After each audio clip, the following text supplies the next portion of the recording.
Bien, amigos, vamos a, déjenme ver si, no sé si me escuchan bien, déjenme checar.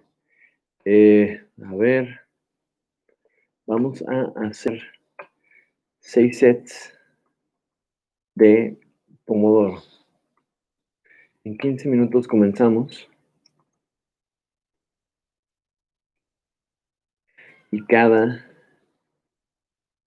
estudiamos sets de 25 minutos y descansos de 5 minutos, comenzando en 15 minutos.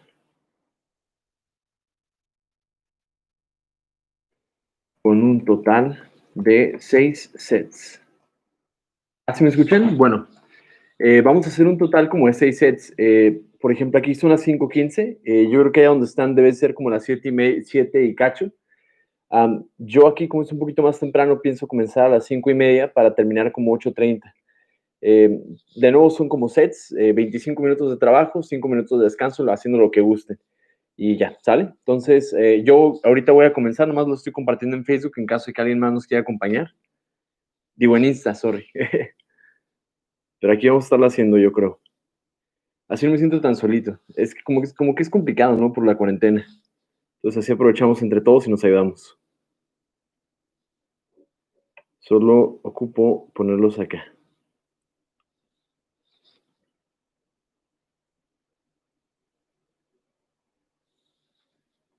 Lo que gusten. Yo ahorita voy a estudiar algo por mi cuenta. Es una sección para mi examen de maestría. Aquí tengo, de hecho, con mi libretita de vocabulario. Y voy a ver un par de videos que tengo que hacer pendientes. Y aquí tengo mis plumitas que tengo que hacer. Tengo muchas de colores por acá también. Pero así lo vamos a hacer, ¿va? Nomás déjenme poner aquí que es un live.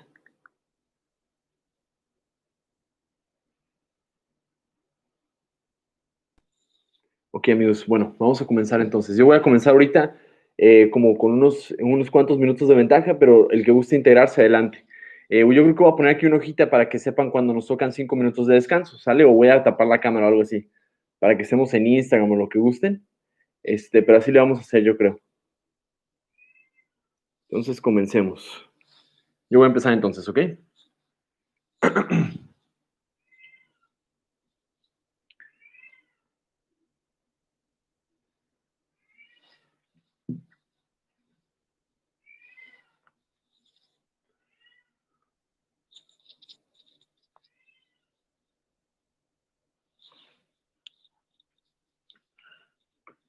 Bienvenidos a mi cocina, por cierto, porque en mi cuarto no puedo.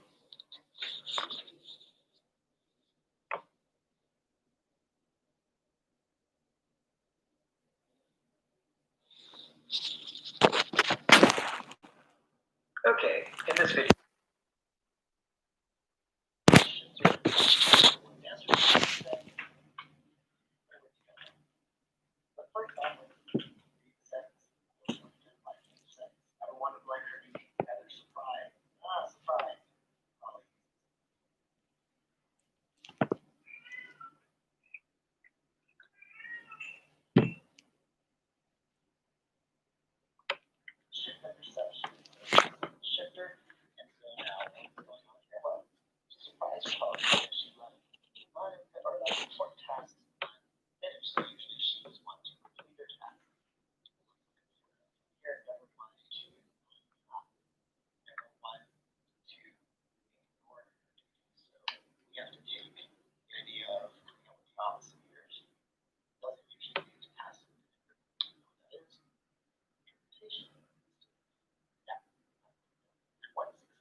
In a way, you want to match that with words. He's so good, he could be like anyone else, or mimic anyone else. And that word is versus one. So there's our word. To be expert, the very first word, though. Does that work? Well, if you're expert, you're really good, but does that mean you can adapt to anyone's style? But not really. It's versatile, don't they? They're so efficient as to be able to faithfully mimic.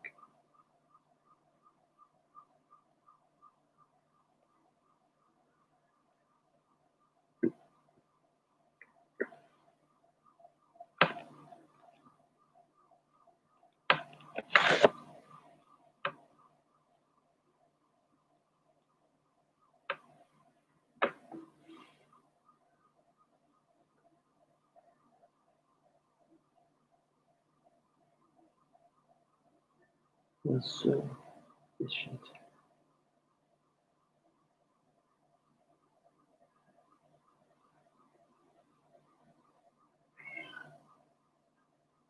That's what it could be.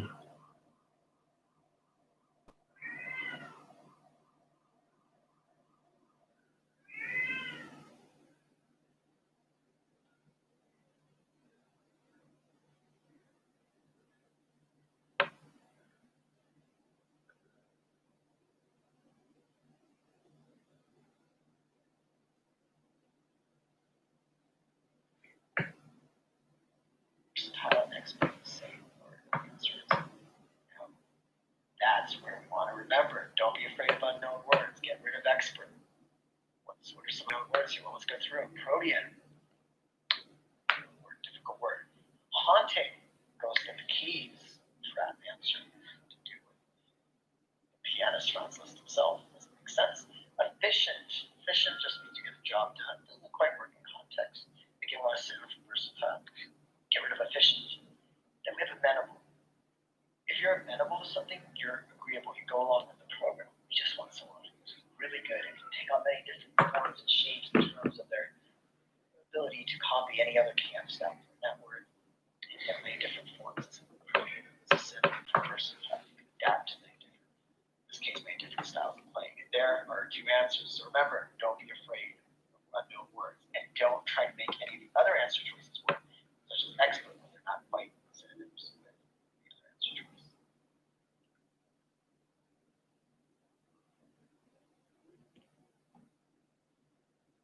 Unknown words, and the ability to copy any other PM style from that word and have many different forms. It's a protein. It's a synonym for a person who can adapt to, in this case, many different styles.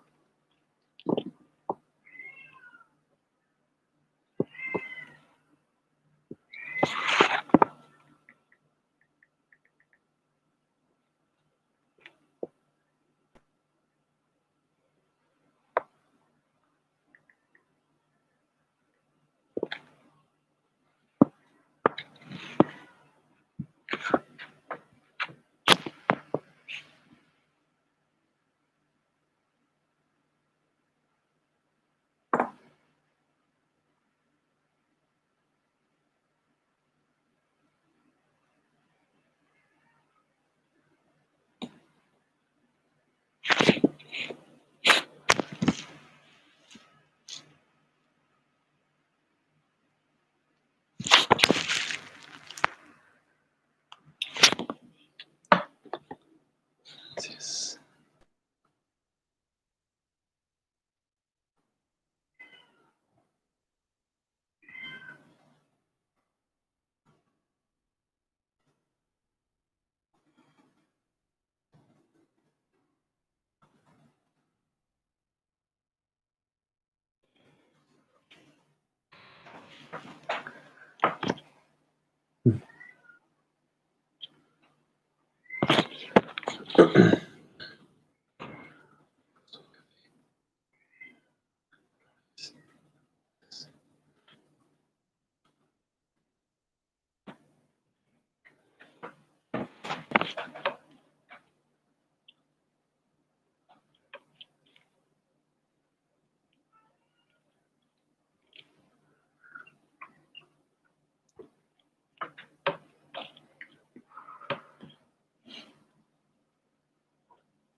Bueno, ¿qué onda? No, bueno, estoy estudiando. No. ¿Y qué tal? ¿Sí? Ay, pues qué mal.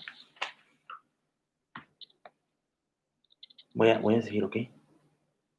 Voy a seguir para alcanzar a las 8:30. Bye.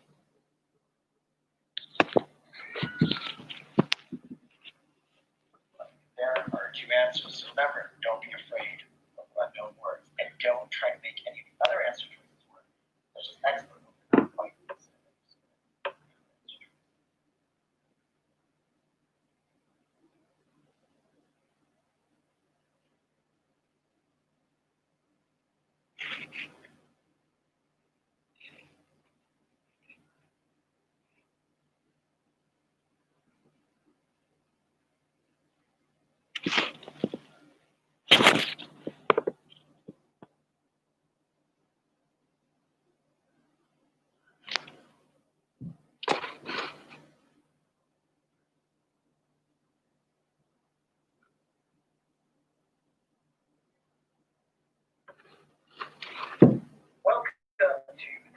dictionary vocabulary overview.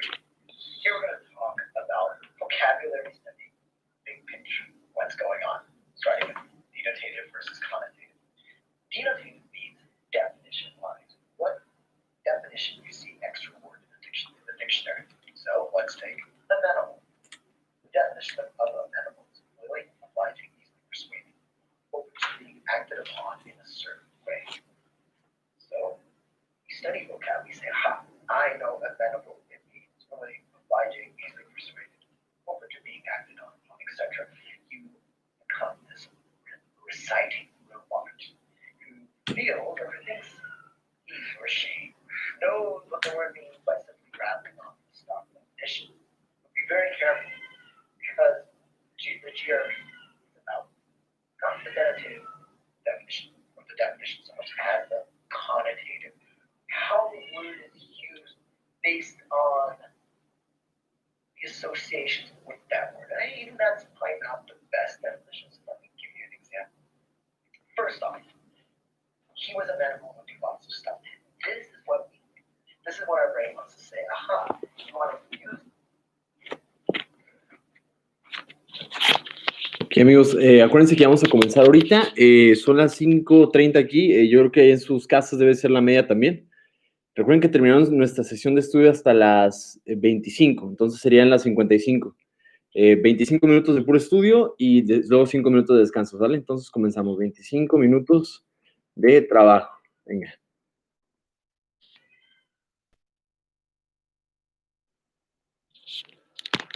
Les aviso cuando falten 5.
How that word functions in a sense, then I get it. However, that is not enough. Connotative is something of this nature. See that this are far more complex. These are GRE level senses complexity. And in both cases, the word amenable is like first case, cinematic idiom. Believe he's not readily amenable to the sensibilities of a generation that prizes heavy-handedness over lots of words. But the point is, if you only read that definition, if you only know the denotative, you would not expect amenable to go into that blank, or for that matter, this blank here. But amenable works in both cases. And therefore, when studying vocabulary for the GRE, you have to go way beyond the dictionary definition or even the flashcard definition. You have to understand how words function in context. Because definitions can be complex, but the style, the way words are writers use it, the way that the writers of the GRE use it, make things even more complex. So what you have to do is figure out how they work in context. And to do so, you need to find that context. How? Well, you want to go to sources. Sources where they use words such as amenable. And you want to be a word detective. So here I have a few sites. One is called wordthing.com. I love wordthing. Not only does it give you definitions from 5, 6, and 7 some different dictionaries, but it gives you example sets gleaned or gathered across the web, so you can see how words function in a sense. Another option, if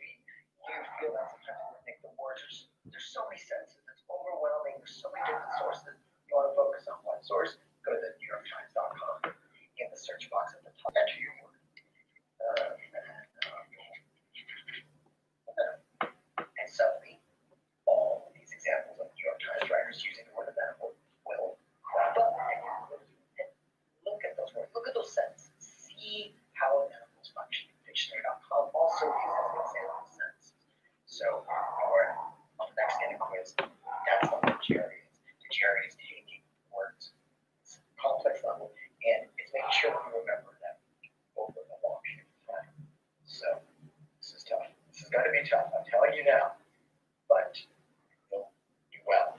So first, it's going to sound hard in my language. And part of the reason why is your brain, first off, isn't used to learning vocabulary for the most part, unless you've been learning a foreign language. Otherwise, you're going to be struggling and you're going to hate it. Words are going to start to seem familiar. The way that these words are used, the patterns in which the sentences are written, the grammatical pattern, basically long sentences, commas and semicolons, are going to seem more familiar and easy to you. But you need that perseverance to get over the hump. And we can't stress that enough because people want to give up. At least they want to give up on the method. They say, no, I'm just going to cram a bunch of flashcards. I'm not going to be a word detective. And I encourage you, it may seem tough good. And you may not seem to be memorizing 100 words a day. But again, it's about getting words for long-term memory and understanding how they function in context. That's going to be tough. You're going to need perseverance. But it will be worth it because in a few weeks, even a month, suddenly words will start popping up and you'll have a better sense of that, much better sense than you did even a week or two before. So I was kind of vague just now when I said you're going to start using words. And the reason I was vague is because that's what we're going to be talking about in these videos. How to learn words, how to make words stick, how to really make it so that you get over that hump and vocab, and you're not only reading vocab actually, but many users afterwards say, oh my gosh, I learned all these GRE words, they're great, I can get them out of my mind. And now I like using them, and they're really ecstatic, they're not making it up. I'm sure many of these people at first dreaded the idea of having to study these words. So how are we going to make it fun and effective? Is this method one approach. There's flashcards, there's reading, active usage, grouping and association, vocabulary games, and finally the questions themselves. And again, I raced through the slide just now because these elements, each one of these is going to be covered in its own video. So I encourage you to, got everything from this video, to head on out and watch the videos on each one of these different components.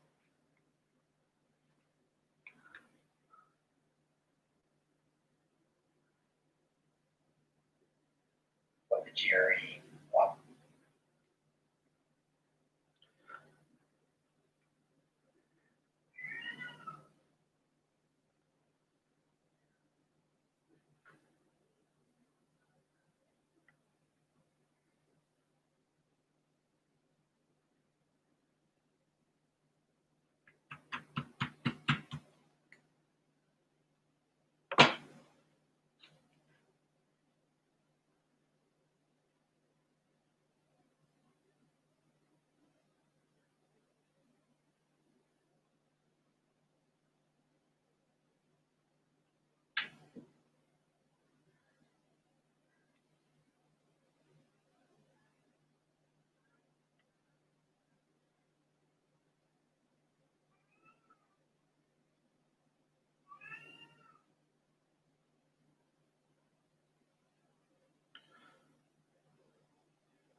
To do these words how it wants you to be able to recognize them, testing. But this is not easy at all. This is not easy at all. And so you're going to study words as you learn. It's very difficult. It's not easy because it's so much easier studying 100 plus words, the definitions, rattling them off the next day quiz.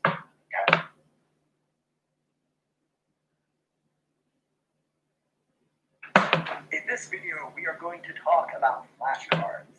Now, you may be startled to see wordless here. The reason is I want to talk about wordless first to show you that you should think of them as your enemy. That's right, wordless are your enemy. Now I know this is stark and full. How can you say wordless are your enemy? Don't we have to study GRE wordless? The answer to that is actually no. Don't study GRE wordless. Why? First off, because it's something called a positioning effect. This is the idea that one word, or any given word, is always next to another word. That is, there's one word before a word, and there's a word after. So what the brains start to do is memorize the positions of words. For instance, say I'm trying to learn the word abstemious. If I know it's next to the word abstruse, then I'm likely to remember abstemious. But if I just say, excuse me, sir, what does the word abstemious mean? And of course, I'm studying the word list. You may have no idea, but when I say it's the word next to abstruse, you say, oh yeah, that abstemious, oh that one, yeah. Then you'll find it happens all the time. And that's why we want to avoid wordless. Another reason to avoid wordless is non-randomization. This is very similar to the positioning effect. In fact, the words are always in the same place. Your brain is never startled to suddenly see a word next to another. It's always predictable. Now, what this leads to is a false sense of mastery. That's why I started off by saying words are your enemy, because many people will study them despite this video. And they will get this false sense of mastery. To walk the mission when you are more random on flashcards, it's not necessarily an intrinsic property of flashcards. Talk about Magoosh flashcards, because yes, not only do we offer definitions on our flashcards, but we offer kind of tuning out of the Magoosh.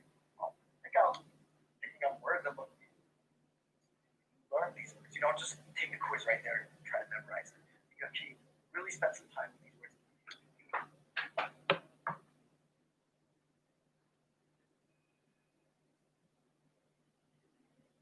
In this video, we are going to talk about word roots. Now, you may have heard GRE research that we've done so far that word roots are great to learn vocabulary. Now, this isn't entirely true. In fact, for GRE, I would say it's true at all.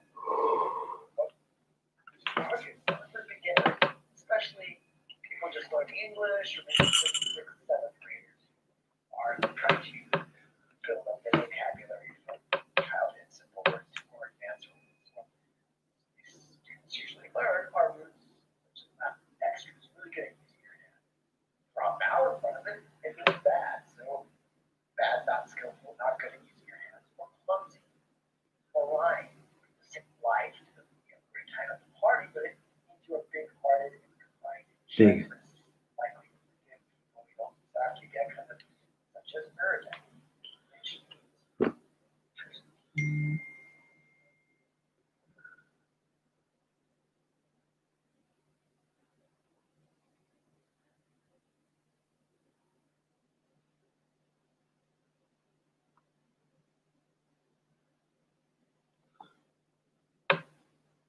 Arrogant.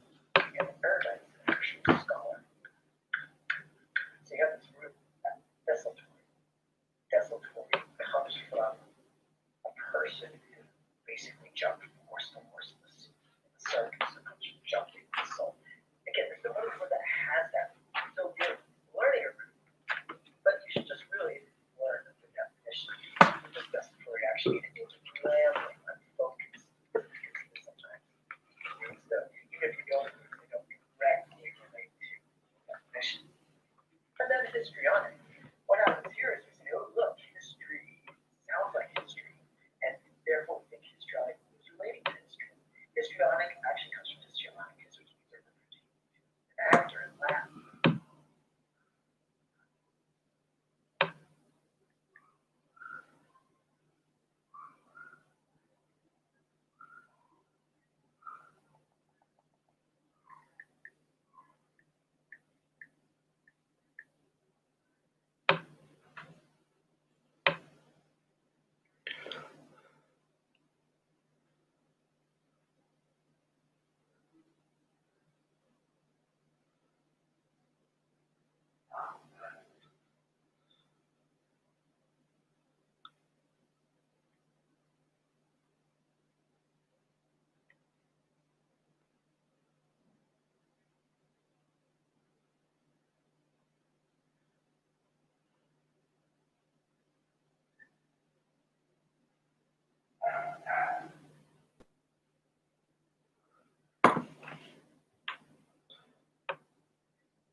know the word in English, surely not history, that happens in definitions. What it actually means, though, is not up pertaining to actors, but the actors will sense that your reactions are overdone, overflowed, melodramatic.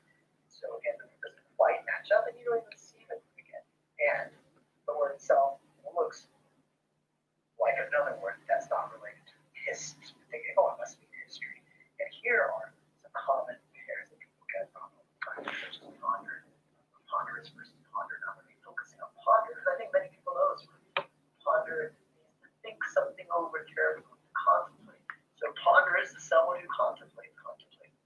And that's actually incorrect. Ponderous means moving with great effort. You're way down,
erase. So you can see that's different from ponder. But if you just go on your notes,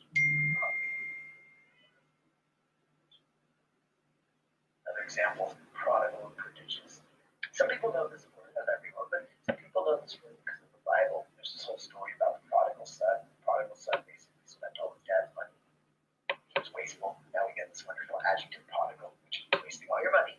And the word prodigious shows up on the dictionary. You say, hey, it must be related to prodigal, but it's actually not the case. So again, many similar looking words in English that you think would be related, but actually it's wasteful. Now we get this wonderful adjective prodigal, which means wasting all your money. And prodigal and prodigious. Some people know this word, not everyone, but some people know this word because of the Bible. There's this whole story about the prodigal son. The prodigal son basically spent all his dad's money. He was wasteful. Now we get this wonderful adjective prodigal, which means wasting all your money. And the word prodigious shows up on the GRE. You say, hey, it must be related to prodigal, but it's actually not the case. So again, many similar looking words in English that you think would be related, but actually aren't related. So sometimes we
extract these roots from thicker roots, but they're similar looking parts of the word, such as pro and pro, but the meaning is actually very different. So let's go on now to another aspect of it. And I've been kind of bringing in a lot of bad news here with roots, but roots can make for good backstories. Remember desultory? Well, desultory means jumping from horse to horse. Remember, that's a circus person. And hence, if you jump from subject to subject, or you're not organized or working in a focused manner, you're desultory. So this could be memorable in and of itself. Not necessarily demonic, but it's a good story that, hey, this word comes from a person who actually have these people in circuses who jump from horse to horse. So once in a while, there's a good backstory on it. And to find good backstory, at online etymology dictionary, which is like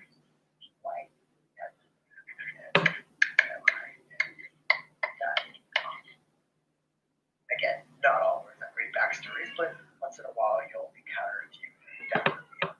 Vocab Wednesdays, I will make those interesting roots and words. So if you ever see Vocab Wednesday, which is on YouTube or in the blog, I encourage you to look there. I'll sometimes point out this interesting backstories to words. Now, more good news, in fact, great news, is that not all roots come at the beginning of the word, like magnanimous, or even in the middle of the word, but they actually come at the end. These roots that come at the end are at the end are known as suffixes. And the suffixes are great because what it does is it does not change the meaning of the word. It only changes the part of speech. When doing different parts of speech, one part of speech, the noun, when the word is an adjective, or in some cases where the word is a verb. So let's take a look here. You may have never seen this word before, magnanimity.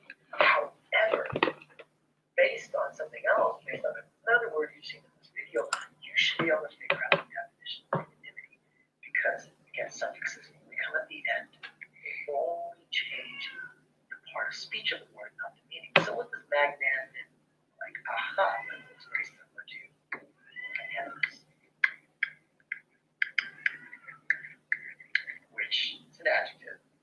And if you remember, again, it means having a big heart, you're generous, you're kind. And so,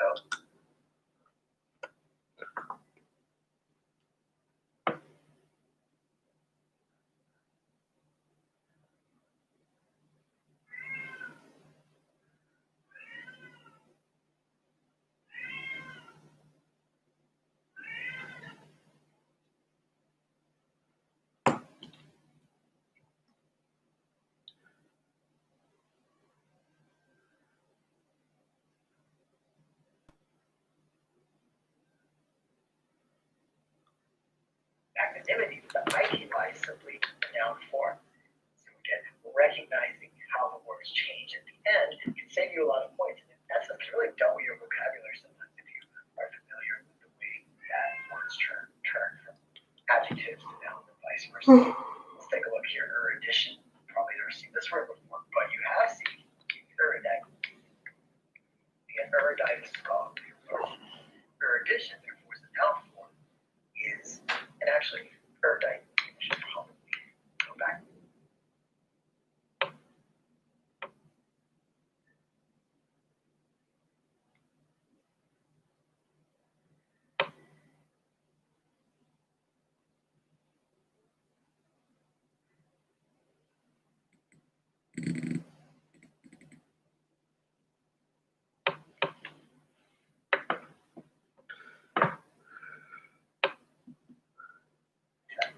That can be potentially confusing.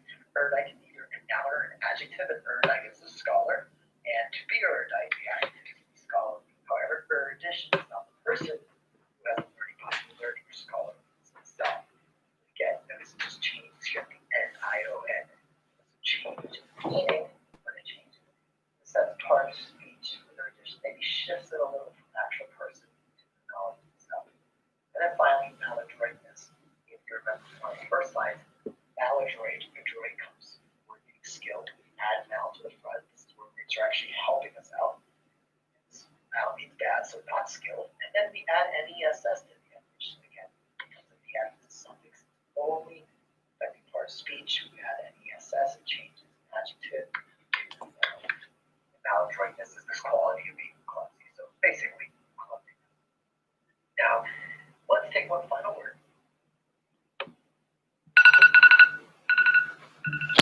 Amigos, hola, ¿qué tal?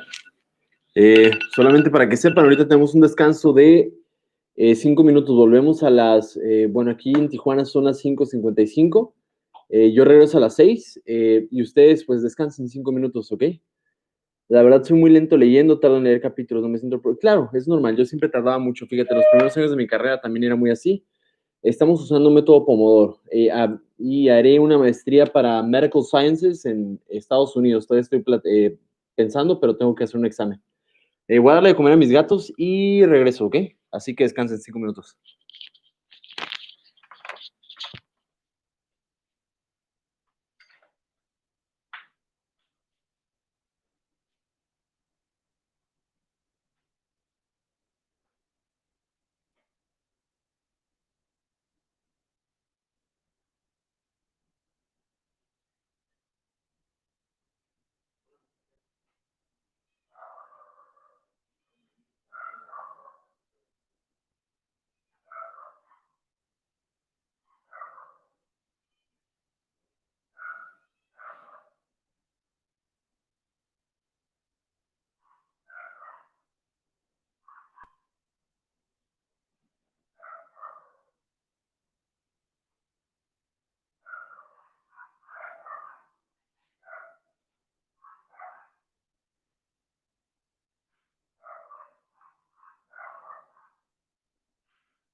¿Quieres conocerlos?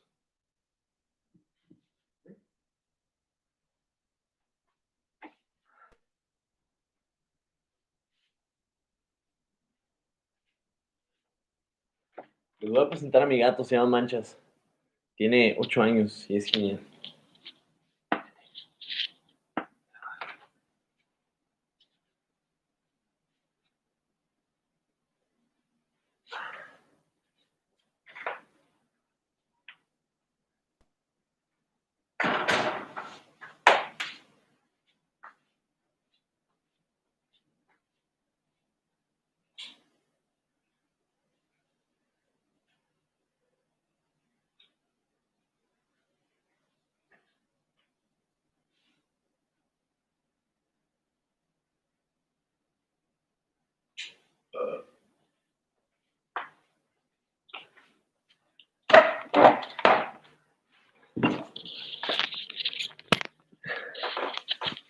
Es mi gato, mi gato se llama Manchas, ya tiene 8 años conmigo, lo tengo desde que tengo como unos, ¿qué será? Como 17, ahorita tengo 26 años ya, tengo 4 gatos de hecho, solo para que sepan. Nos quedan 2 minutitos, ahorita si quieren pónganse en el celular o vayan por un café o lo que gusten. Brenda dice, oye, una pregunta, ¿tú sabes cómo dosificar medicamentos inhalados como salbutamol y pratropo convivente? Estaría muy bien uno que subieras videos así. Sí, aunque fíjate que el salbutamol normalmente solo se usa por dosis única, o sea que más bien solo en periodos de crisis o exacerbación que tengan problemas para respirar, entonces utilizamos el salbutamol. Normalmente, como no es un esteroide, bueno, es más común que un esteroide se dosifique, ¿no? En diferentes potencias, pero para el salbutamol es un poquito menos y el ipratropo también, como son de acción corta, pues en realidad no es mucho. Se utilizan más que nada en el escenario de exacerbaciones, ¿no? Ok, niños, tenemos un minuto todavía, así que aprovechen.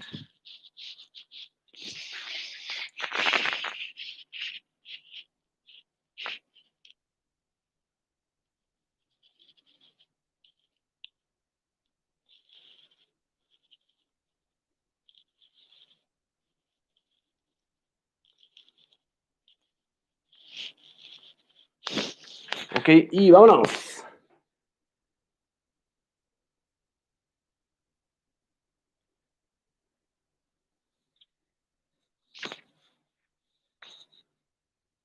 Voy a poner la alarma otra vez, ¿eh?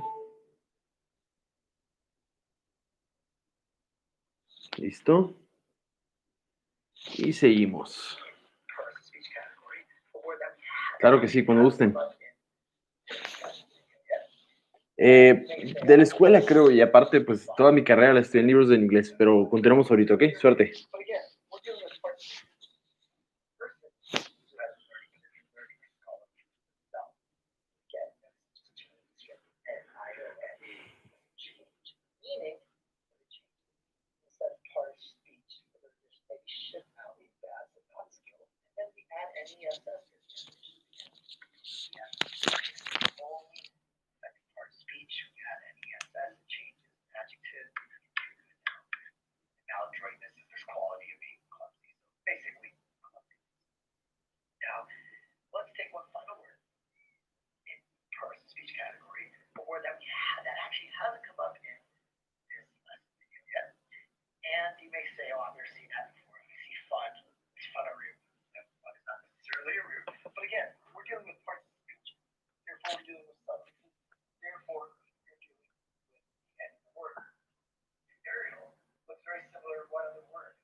I just said, oh yeah, imagine an angry lamb that's angry at you, you wouldn't remember that. But if you were picturing looking into the other through that transparent glass-ish covering, and there's that lamb, and just lambasting you, that is far more visual, far more likely for you to remember the definition. That is an example of a mnemonic. Now, let us try a few others. The whole point here, crazy story, crazy image. Let's see what you can come up with. Here's Dole. What I encourage you to do is pause the video. See if you can come up with a creative, crazy story or image. Okay, so here's mine. Maybe you come up with a better one. But I imagine a pineapple. And that pineapple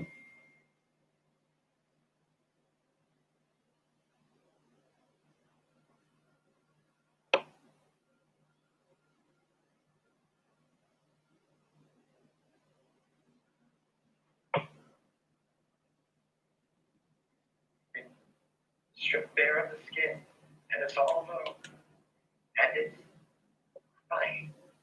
It is crying profusely. And in fact, before I go to aberrant, I should probably define doleful, which means mournful or sad. And I think I jumped the gun there. What you should do, not just get pulling up aberrant, that's not part of the demonic, but now that I've defined that doleful means mournful and sad, try to come up with your own image. Okay, you pause the video, and now you pause the video, come up with your own story. Now I'll tell you my story. There's a pineapple, stripped bare of the skin, and it is crying. These big, fat pineapple tears saying, why am I left alone?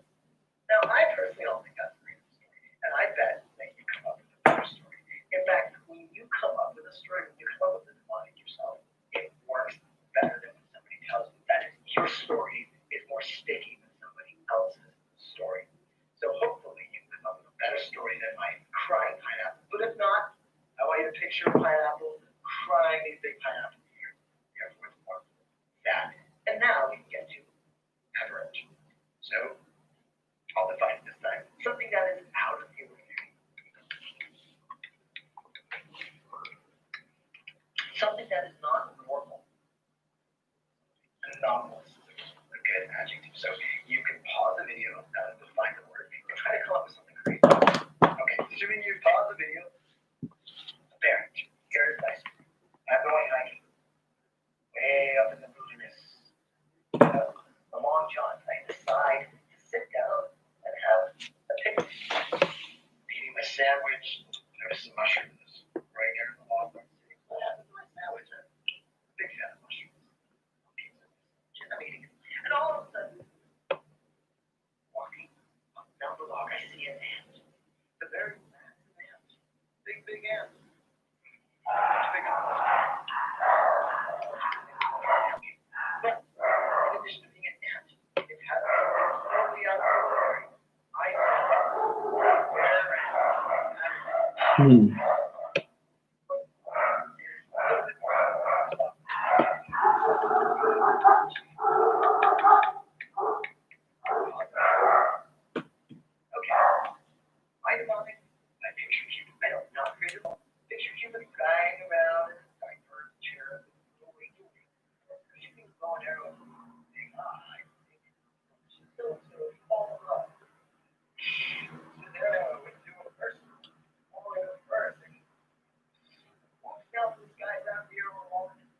back up. And there he is. Even people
words themselves.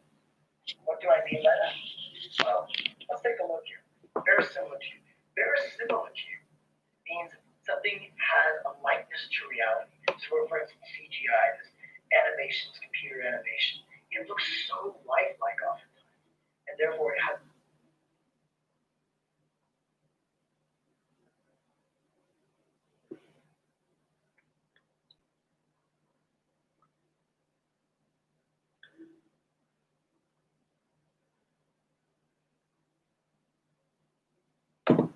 a high degree of verisimilitude.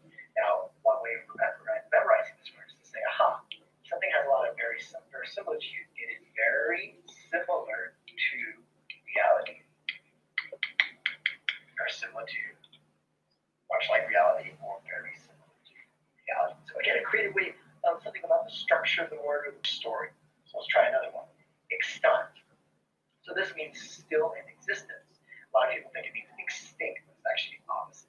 So one way of memorizing is to take the is, the is, and to drop the is in there, where you have existent. Now it's not spelled the exact same as existent. That's our mnemonic. That's our creative way of remembering. Aha, extant means is existent.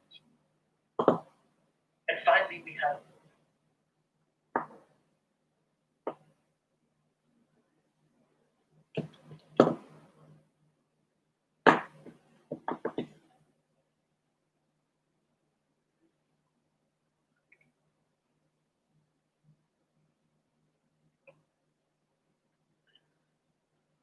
though and though.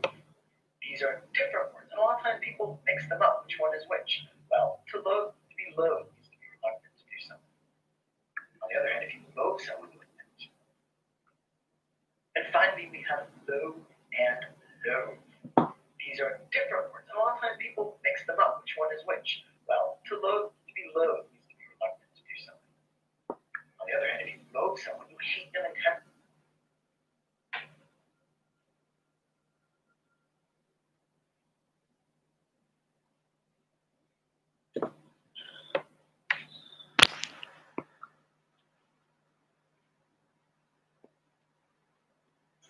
So how do you keep two words separate? Well, we take the last four letters of loathe, rearrange them together. So again, it's a creative way.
I encourage you to try, even though it's hard sometimes, try to come up with a creative story. If you can, then don't worry. Don't keep trying to bang your head in or try to do this wacky story. But if one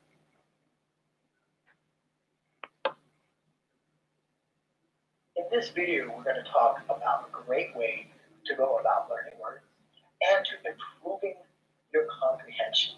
And now it's not very well sourced scholarly, certainly needy intellectual content. And most importantly, many of these articles contain great GRE words.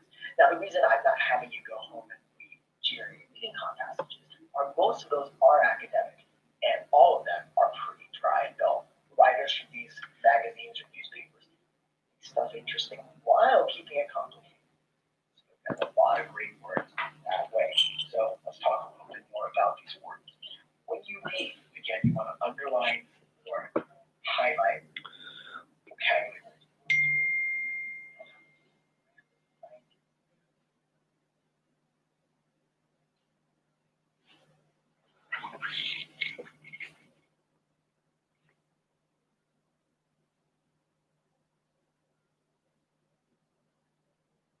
say jargon, but vocabulary words. Don't just start highlighting everything. Or if you highlight something that turns out to be some 17th century shoe or that's what words for.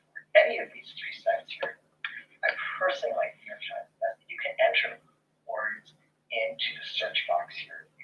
So the homepage of the New York Times, the search box, enter the vocabulary word and say, we enter the word very thing. You go to that box, figure out what it means, which is size, and use it. These sources A maybe not have as many difficult vocabulary words. And B in general, the sentence structure is kind of complicated. And there's some pieces that get really good at reading. And I'm guessing you don't typically read these things all the time. So you're reading ways to kind of shrink it up a little bit. And you want to strengthen it like a muscle. You want to gym, you work out a muscle. Because if you haven't worked out that muscle a long time, you start out with time. So you get that stronger. And so you're again, if it or again ties up some very academic action, all of which are known for the fun. Intellectual video.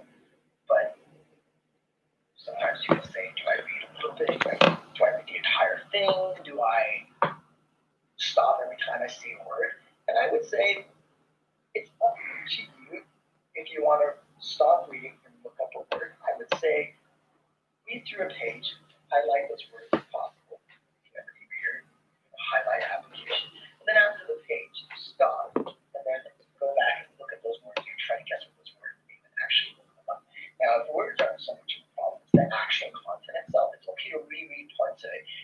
This is not a timed exercise. You're not just trying to rush through and get to the end of the article. So it's okay to reread sentences that are complicated. Again, it gives your brain time to adapt to this more difficult reading. Now, if you're sitting there just rereading and rereading, clearly the article is too difficult. Maybe you should try easier stuff. Again, you don't need to read it all at once.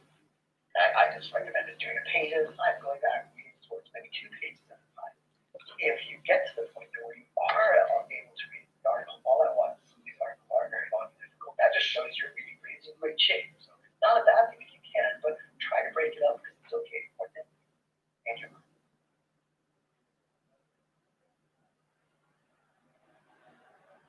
This video, we're going to talk about how to study vocabulary, how not to lose it. You can already see that one way is by using it. And I really can't underestimate how important that is. Because what people like to do is to go into their vocab games. And in their vocab games, they're really intense. And they get into the word, and then all of a sudden, poof, vocab game has disappeared out of life. Okay. And we go about life, 24, 48 hours life later. We go back in the vocab game and realize, wow, we got quite a lot, but we're going to be really, really intense again and hopefully remember how much it's not important. Not very effective. The idea is when you use it, you're going to lose it. So daily activities. What do I mean by that? You're going to have a vocabulary activity. What I mean is you're going to try to interweave or intersperse vocab in your daily activities. Sometimes you could do this in jest with people that use it or to describe a situation. If you find that too embarrassing, I guess most people would. Inside, in your head, that is, when you're walking down the street, look around you. Describe buildings as ornate and embellished or austere. That's applicable. Or describe people around you.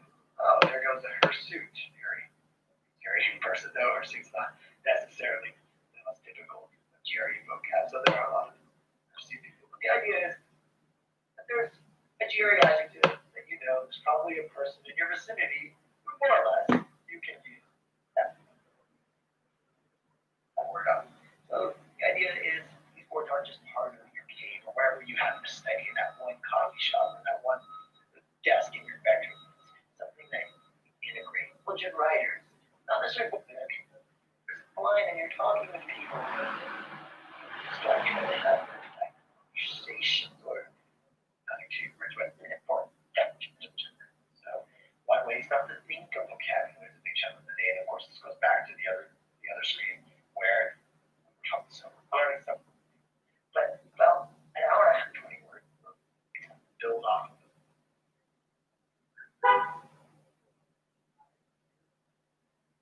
This is a fun video because we are going to be talking about games. Everybody likes games. Vocabulary problems. We're talking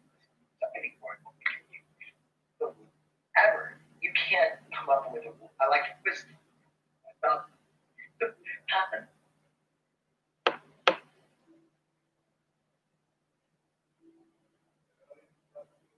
In this video, we are going to answer the question, should I use a thesaurus to learn vocab? Oh. Now, it's a good question because you can learn a GRE word. And then, hey, let's go to the thesaurus and look up synonyms for that GRE word. And suddenly, you learned 10 words that all mean the same thing. That's the problem. Those words don't necessarily mean the exact same thing oftentimes. Thesaurus lumps words together.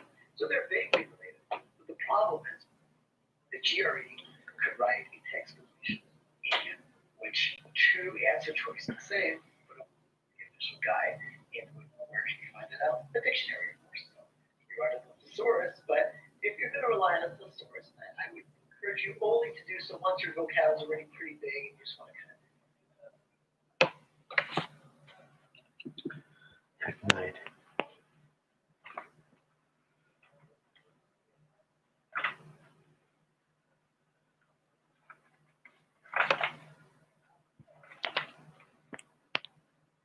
Reused.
Ignite.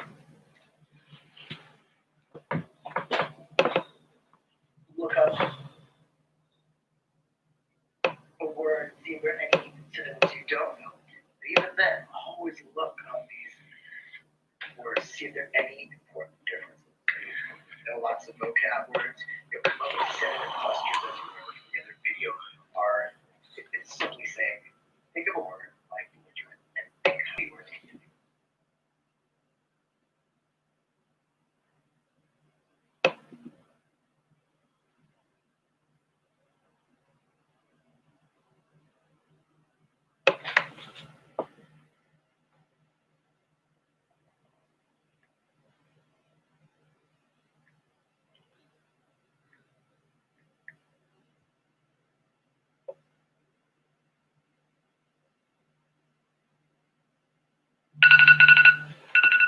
Uy. Niños, tenemos nuestro otro descanso. Es de 5 minutos. Recuerden que vamos a regresar en un rato más. Ahorita acá en Tijuana son las 6:25. Regresamos a las 6:30. Hay unas preguntas. ¿Dónde aprendí mis habilidades del idioma inglés? Yo a partir de tercer semestre, todos mis libros de medicina eran en inglés. Yo leyendo eso lo hago. Aparte, las publicaciones científicas que me invitan normalmente son en inglés también. Entonces ahí lo practico. ¿Cómo le digo a mi abuelo, pregunta Luis, que el dióxido de cloro no sirve sin ofenderlos? Pues bueno, yo tengo un video aquí en mi canal, de hecho. Subí uno corto de por qué el dióxido de cloro no funciona, pero la idea es que el COVID no es letal, ¿no? Entonces, date cuenta que en realidad, ponle que el 90% de los casos se recuperan. Así tomes nada, así tomes dióxido de cloro, así tomes agua con sal, así tomes, te pares de manos, así te pongas a saltar en un pongo, o si te, no sé, metes 3 plátanos en la axila, por ejemplo. Pero sí, yo normalmente les digo eso, que yo también me curé y pues resulta que no me tomé nada. Significa que lo que no tomar nada sirve más que el dióxido de cloro. Pues yo siempre uso el método mayéutico, que es preguntar y preguntar y preguntar hasta que se den cuenta en sus propios errores. Es lo que usaba Aristóteles, creo. ¿Qué es lo que estoy estudiando? Hoy, ¿qué onda, Eric? ¿Cómo estás? Estoy estudiando para mi examen de maestría, se llama GRE, que significa General no sé qué Examination, que es para examen de maestría en Estados Unidos. Voy a hacer una maestría en Medical Sciences, que es en investigaciones orientada a pacientes. Um, ¿Estoy listo para el ENAR? No, porque aún no, no he estudiado para el ENAR. Pronto lo haré, en el 2000, no sé, 22 quizás. Ahorita tengo planeado hacer la maestría, pero como no en el futuro planeo hacer una especialidad, no sé si va a ser neurocirugía, solo que tengo que hacer un poco más de publicaciones para irme a Estados Unidos. Regreso en 3 minutos, niños, voy a saludar a mi mamá. Regreso.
Ay, ok.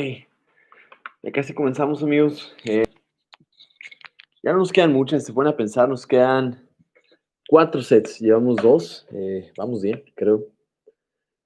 Nos quedan solamente 4. Ya me cansé. Fíjense que estoy en mi cocina, esta es mi cocina, para que sepan. Es lo más alejado que encontré en mi cama. Ok, ya son las 30. Entonces comenzamos otro set de 25 minutos. Venga. Coño, Miki. Alrighty. Bien, amigos, nos vemos ahorita.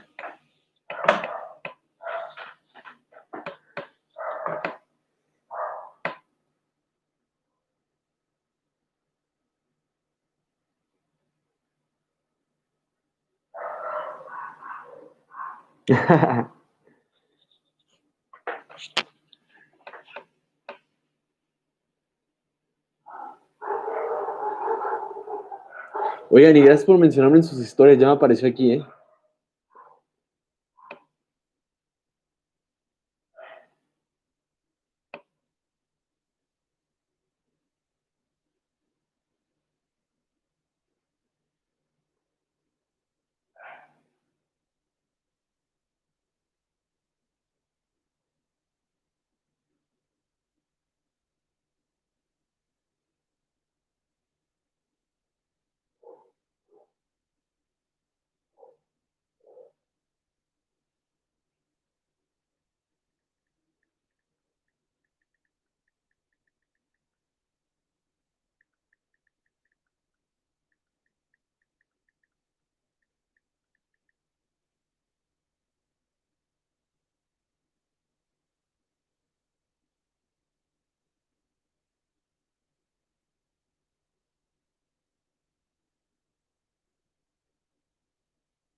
GREs, vocab words that are similar.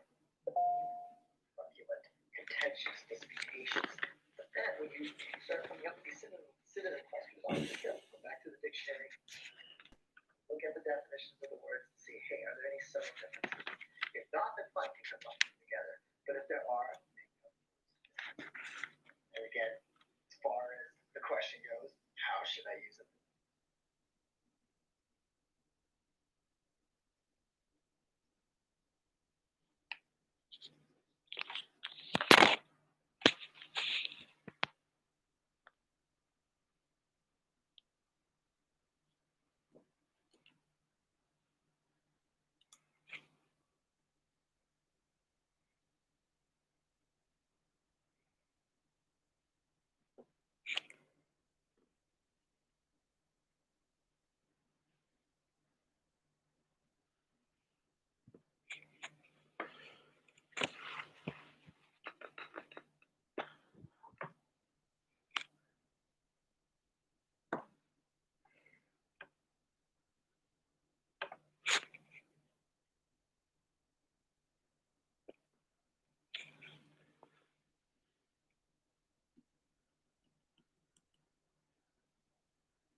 The answer is, well, use it sparingly and use it carefully.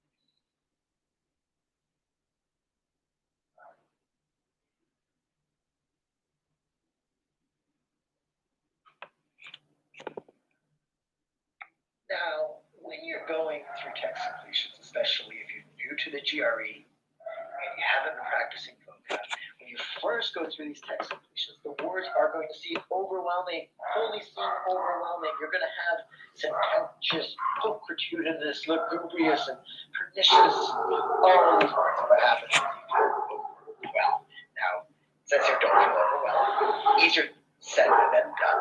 But I encourage you to maintain your equanimity, your poise, and learn to work around that vocab and reason through the questions, not necessarily knowing what the words are. Sure, you're going to get frustrated at first, but guess as much as is possible.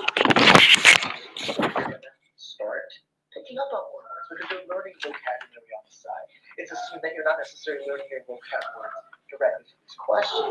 However, over time, once you've learned hundreds and hundreds of vocab words, GRE vocab is burgeoning by the day, then you actually want to pay more attention to the vocabulary in the text completion questions themselves. So you'll start to recognize more of these words over time. You'll have a flash of recognition, but you won't recognize every word. And that's why you should write down the words you don't know. You should add them to your flashcard list, your Quizlet list.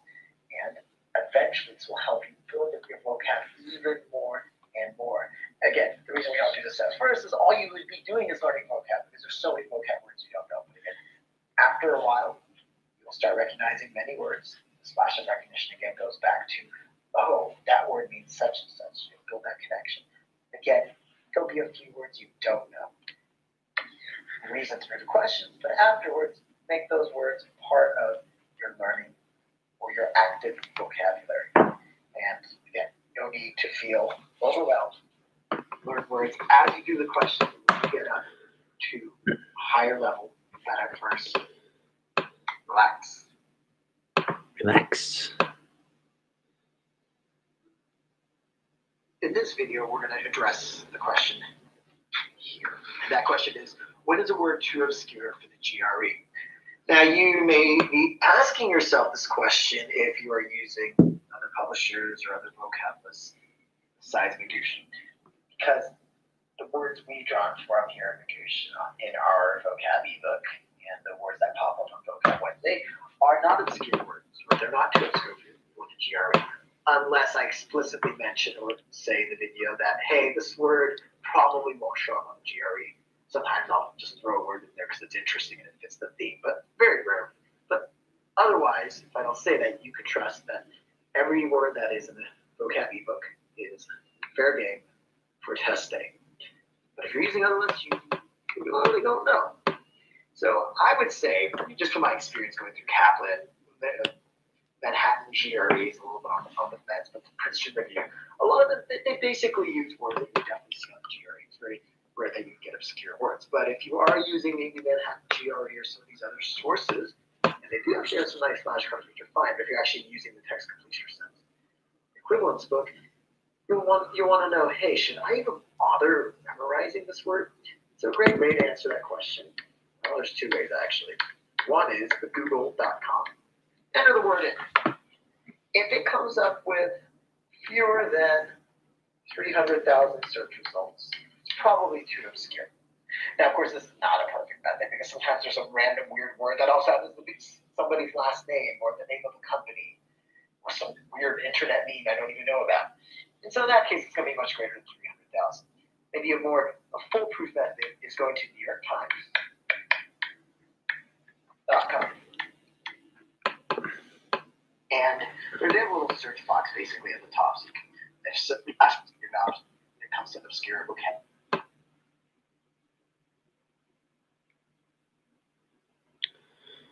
In this video, we will talk about how to improve on the GRE verbal section. First off, let's think of the section. It's broken up into two brains. First off, there is your verbal brain. By that I mean vocabulary, the vocabulary you currently know, your reading skills, and active reading, which feeds into reading skills. Do you read actively? We'll get to that in a moment. And of course, your reading speed. So you can see that all three of these ladders relate to reading, and the first relates to vocabulary. This is your existing verbal brain. So this existing verbal brain comes along and encounters something called the GRE verbal brain, which is slightly different. So you can be pretty strong at all of these. But if you first see a GRE question, you may be a little bit confused. So you want to get used to the question format. Getting used to it, you are growing your GRE verbal brain. Thinking like the GRE, that of course is very much a part of the GRE verbal brain.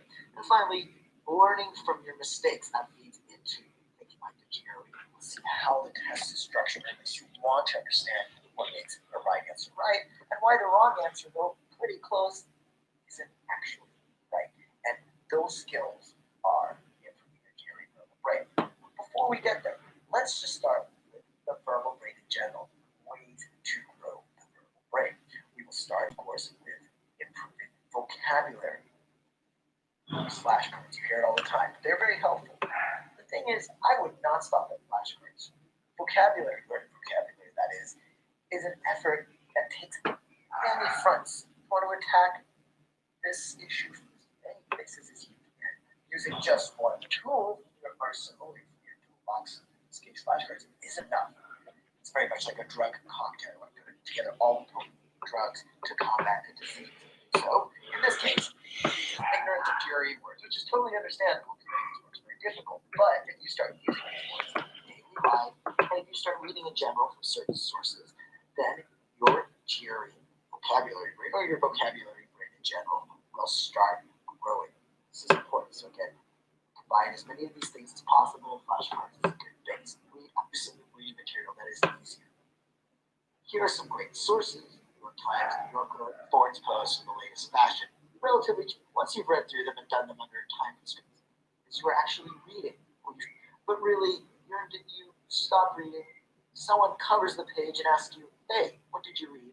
is really not sure. You say a few vague words, maybe transitions between sentences, noting the argument. To start talking, you'll be able to absorb more in less time. Again, this takes a little bit of time. So again, think about what you read level will help you efficiently. Because when you're familiar traps, the way that, do they write these questions? That feels very good. Then we're going to pointing weak areas. What's on the vocabulary up to?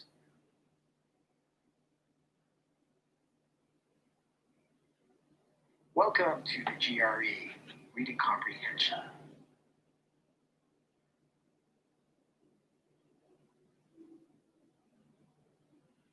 Welcome to the GRE, Reading Comprehension Intro. In this video, we are going to talk about the different kinds of reading comprehension questions you can expect and the actual layout of the verbal section and how the reading comprehension section questions will appear. That way you can anticipate and pace yourself better on the section. So first off, the reading passage, how long is it? Which is, of course, is always an important question from a pacing standpoint.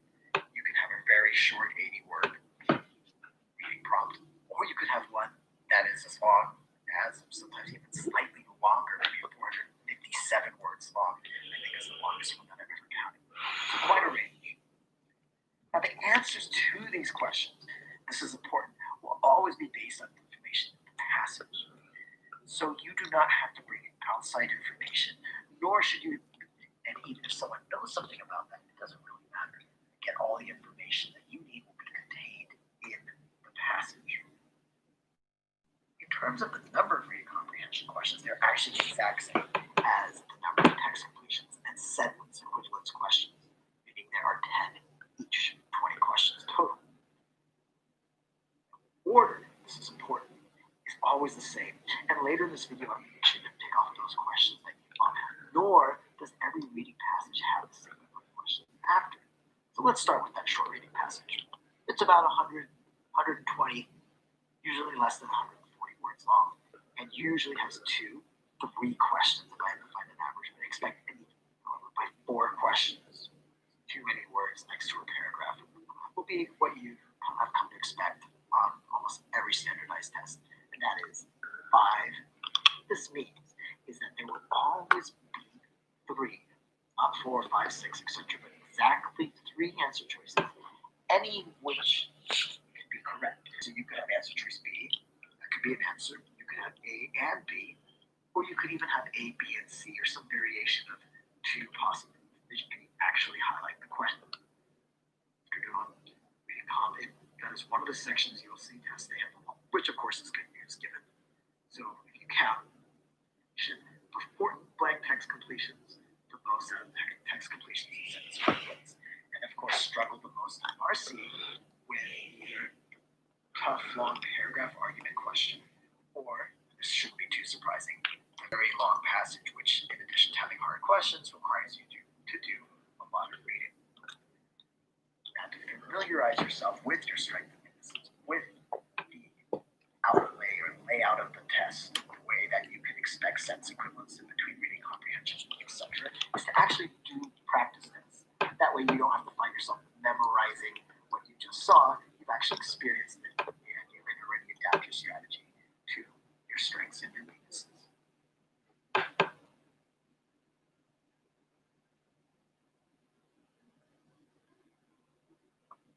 We are going to begin this lesson on what a GRE passage is not. Now this may actually come as a surprise to you.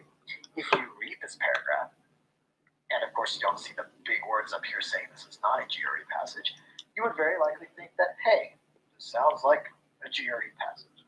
But what's the difference? What's going on here that this is not a GRE passage?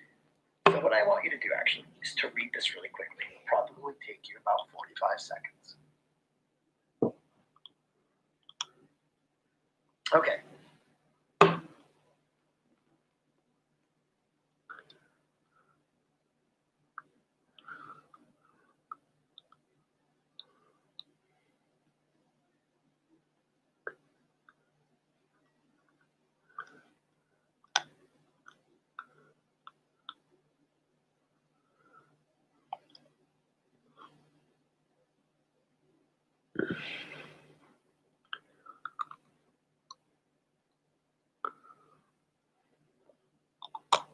assume you have paused the video, and let's get back to why this cannot be classified as a GRE passage. First off, it's very factual. It just lists a theory here and then just backs it up with specifics. Sounds like good writing, that's what we're taught to do. And there's nothing wrong with this. However, a GRE passage will not just give you one theory and then back it up with some facts at the end. It will give you a theory, but then it will show you how that theory is in some way lacking or wrong. Then it will bring in other views. It could be the author's view, it could be other scholarly views. And all of this, of course, is contained just in the name. I'm going to dissect the here. There's a short passage where you're going to introduce.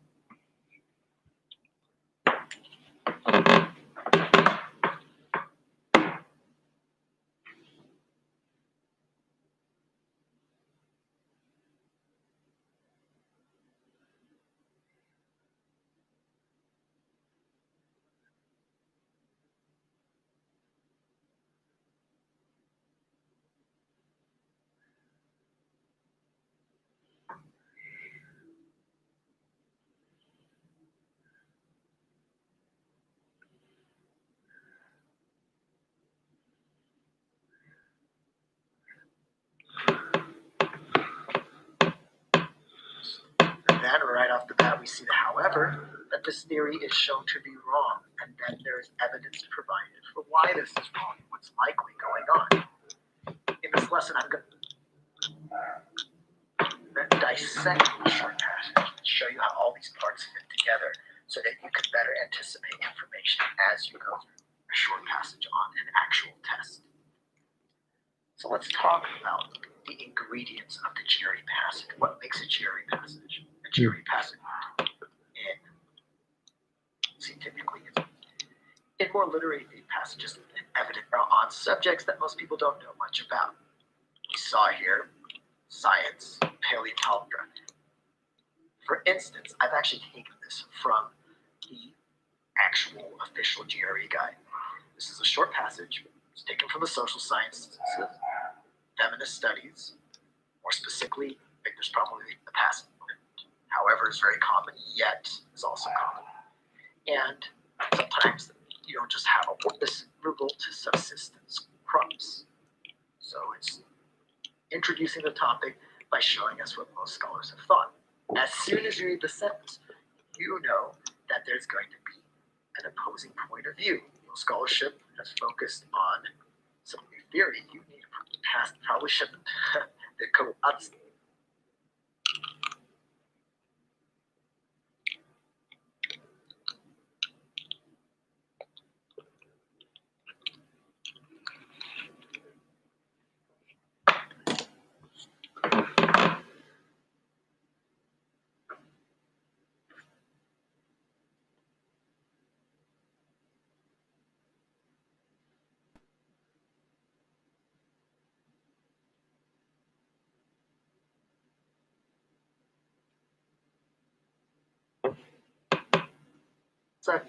Coast River, the main river passing through La Venta, could have had notable tributaries diverted as a result of climate change, leading to not only severe flooding, etc. So here is evidence. You do, of course, want to read each word, but if it feels a little bit tedious towards the end, know that again, you can come back to this if the question asks about it. That, however, is not the entire short passage. And it's tempting to think, okay, that's quite a lot. They provided another point of view and evidence. But what happens is there are additional theories. Yes, in these short 130, 140 word passages, there's quite a lot packed in there. So here, you're going to get an alternative theory or a concession, or the author is going to inject his or her own opinion about this alternate theory. Maybe they'll agree, maybe they will agree somewhat, hence the concessions, or maybe they will completely disagree with it. Now, the thing is, many questions relate to this part of the text because it's subtle what's going on. The author's taking a position somewhere in between. It's not black and white, so you have to be leadership. Now, it's what other scholars are thinking about this area, or final two sentences. The thing is, many questions relate to this part of the text because it's subtle what's going on. And the resulting lack.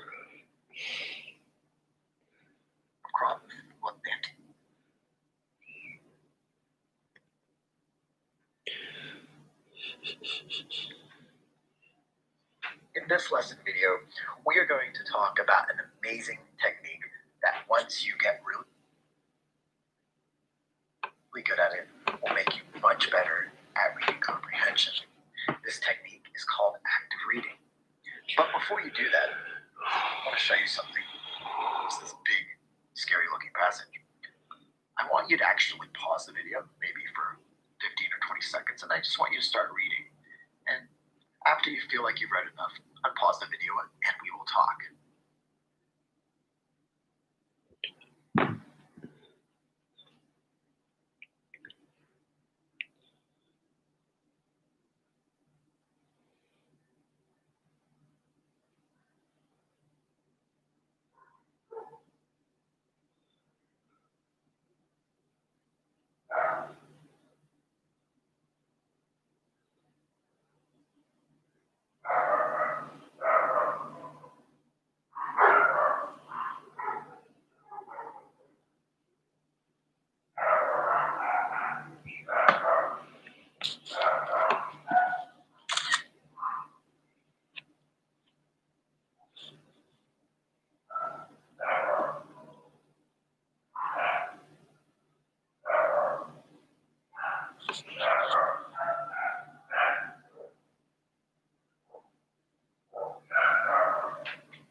Okay, I'm going to speak, I'm guessing for most people.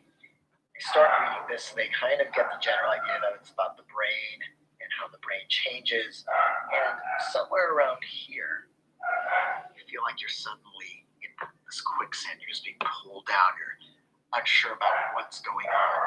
And if someone were to suddenly take the passage away from you and ask you what was happening in that second paragraph, you would say something, oh, there's about this long word, a lugado, and they have lots of them in human brains, but in rat brains they're different, and what would likely happen is it will be very difficult. Ok, niños, tenemos otro periodo de descanso. Ahorita ya terminamos, llevamos 3 sets, o sea que teníamos 1.5 horas estudiando efectivamente. Eso es bueno, ¿no? Vamos ahorita por el cuarto set. Ya no tengo café, entonces tengo que rellenarlo. Ahorita preguntaron, hola cuñado, ¿cómo haces para vencer a la más mortal enemiga, la flojera para seguir? Pues con disciplina, o sea, ahorita no tengo ganas de estudiar, más bien lo hago porque tengo que, ¿no? Hay muchas cosas que favorecen esto, es alejarme desde mi cuarto, estar en un ambiente donde no esté cómodo. Por ejemplo, ahorita no estoy tan cómodo en esta silla, no tengo pompas también, entonces no me ayuda mucho eso. Pero sí, ok. Entonces, nos vemos ahorita en 5 minutos más. Iré al baño. Sé que no les tenía que decir, pero voy al baño. Voy por café y regreso, ¿ok? Ahorita nos vemos, amigos. Ah, miren, hice esta cosa. Dice 5 minutos de descanso. Bueno, ni se ve, ¿no? Ok.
Hola.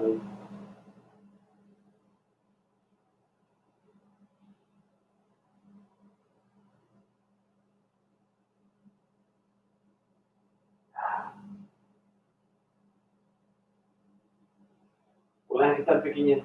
Oye, te agradezco un chorro, por haber tomado el tiempo de escribirme tanto y decirme cosas tan bonitas.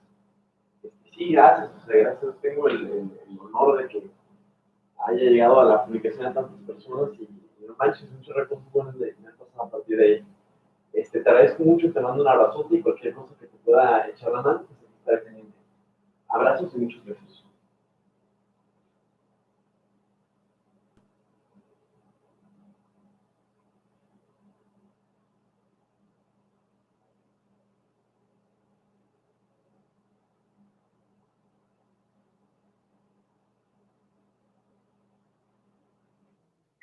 Ya sea que quieras conseguir una beca para estudiar en otro país o que quieras acceder a una oferta de trabajo en el extranjero, siempre te van a pedir el documento. Tu currículum.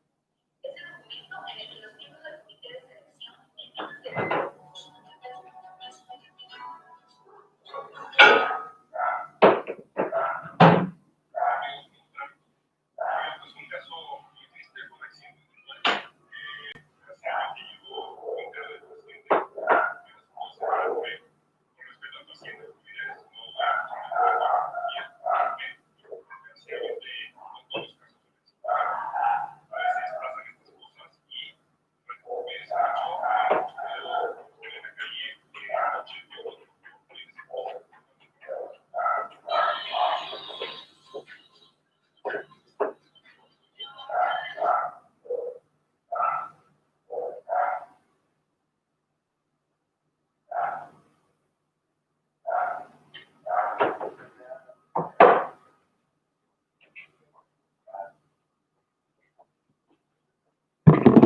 Ah, sorry. A ver, he vuelto. ¿Qué materia fue la más complicada para mí? Anatomía, la reprobé casi 2 veces. No encuentro mi en vivo, no sé tampoco. Ok, venga, nos quedan 2 horas, 2 más. Let's fucking go. Bueno, 1 y medio más. Vamos, recio. Voy a poner la alarma otra vez. Denme un segundo,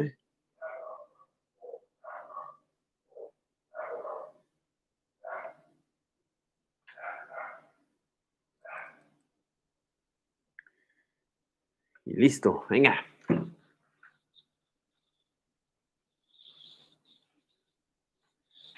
Ya que ya empezó a oscurecer. Venga.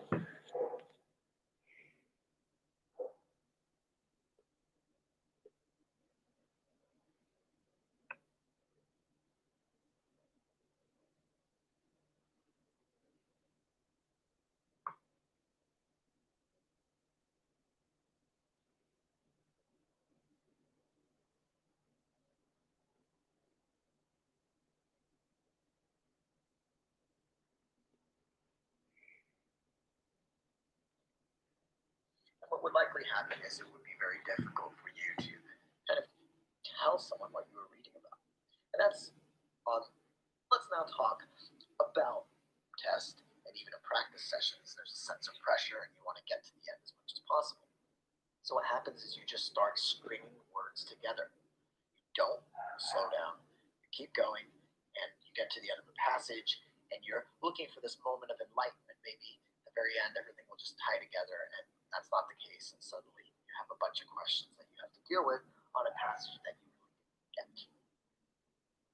Active reading, on the other hand, is about making connections between the ideas and the text and really stopping for things like next theories and the intention of the paragraph. Snapshots would be something you should do in your head, but for now, I encourage you to actually write down these mental snapshots. And we're actually going to take a passage here in a moment, a long passage, and you're going to use the mental snapshot technique. Paragraphs don't get paragraphs. By writing it down, unless you're really confident. And again, active reading is something that is used on the long passages because it's most successful there, but it's also something you want to apply to short passages as well. It's just the idea of mental snapshots for each paragraph doesn't hold as much. You want to, of course, just make connections between the ideas as you're reading through the short passage. But before we get to the long passage in this video, a little bit more about active reading and some tips that you want to follow. First off, do not try to absorb every single word, thinking that if you miss a single word, as long as you get those, actually go down. And if you expect to notice, discover this, did you therefore that's because as a third half to have one of the questions, typically the idea be excited. Why? Because these passages are really dull. And it's difficult to just get bogged down in the input. So here we go. Here's active reading exercise. I want you to read a paragraph. But this is just something you do in your head.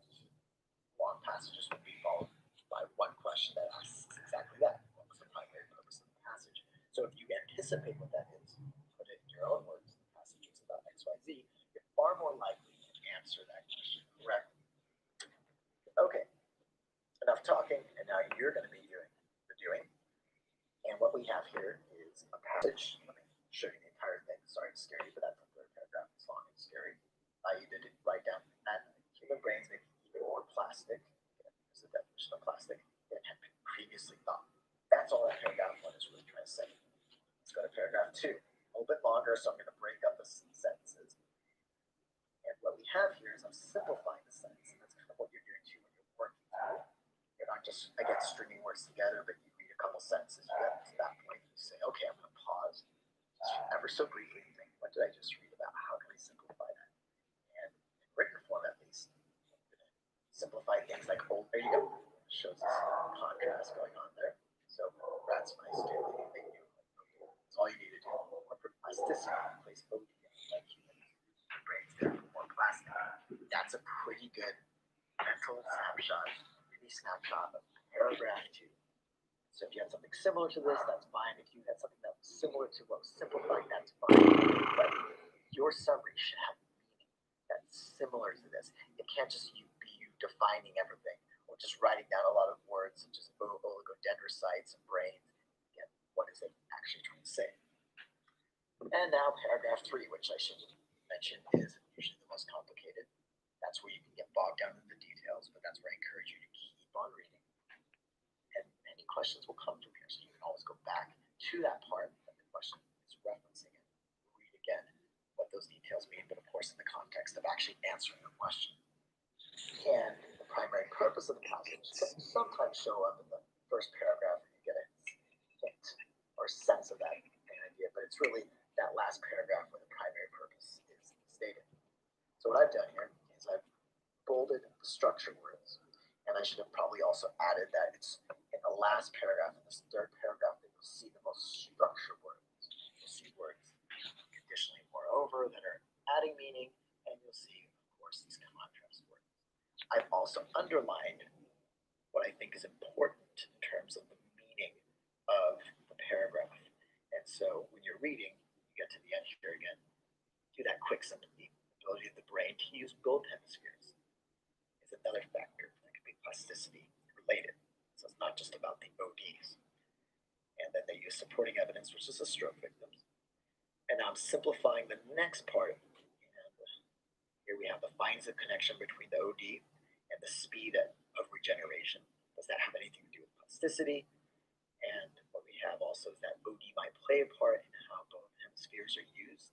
So it is harm, but it is violent.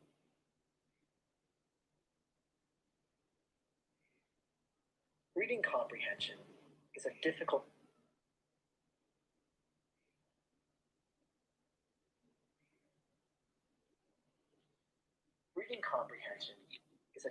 section because it takes a while to improve at. But if you use it with, well, question. In other words, you are going to be information words, and hopefully if you've been actively reading, it shouldn't be that hard to find in the first place. Once you've done that, you can answer the question in your own words, and then go back and match your answer with the answer choices. So I guess maybe there'd be a final one, rip ham. It just sounds a little bit odd, so we'll call it rip ham, and there would be that final thing of actually going back to the answer choices and matching. So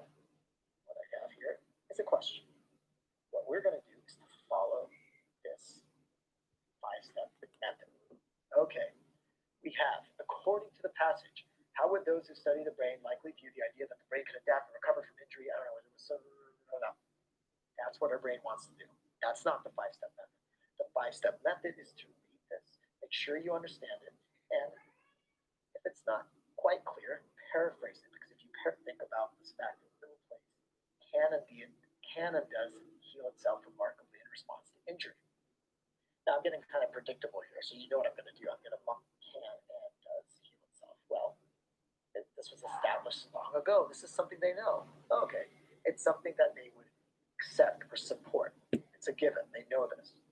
And there's no sense in that. Or when we go putting it, but unless you go through this step, it's easy to convince yourself that, yeah, this has been around for a long time, so they're going to say whatever. These are brain scientists, and this is an important fact. You're not asking them, what is the highest mountain in Madagascar? They probably don't care, whatever. This is not a whatever fact. And I think you can agree with me now.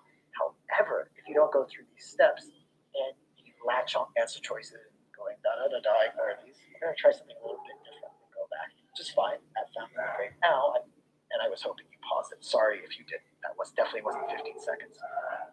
But there it is. There's a question of homing in versus reading each one. This sounds pretty good. I like that one. This could work. You see, there's a process there that takes a lot longer, and that's where it's going to eat up a lot of time. Now, that's not to say the RIPOD method is perfect in that you will always hone in on the correct answer. Oftentimes, it'll be between one or two, and you may even need to go back to the supporting text. But it's going to be a lot faster than trying to weigh each answer choice, and worse yet, let those answer choices do the thinking for you.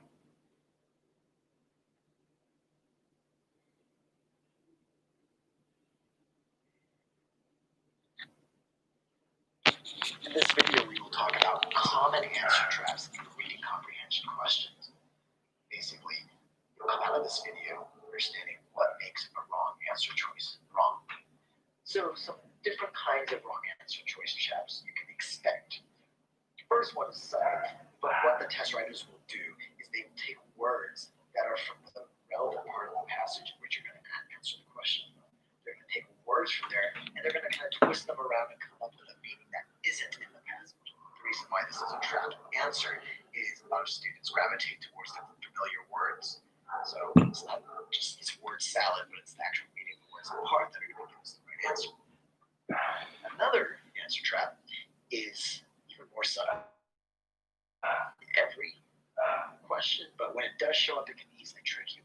It is true that the answer choice is correct for a different question. So you can easily go back to the passage and say, yeah, here's the evidence. This is exactly what it's saying. There's no twisting of meanings. However, if you read the question, it doesn't actually answer the question. So another way of thinking about it is it's true based on the passage, but it's in a different part of the passage.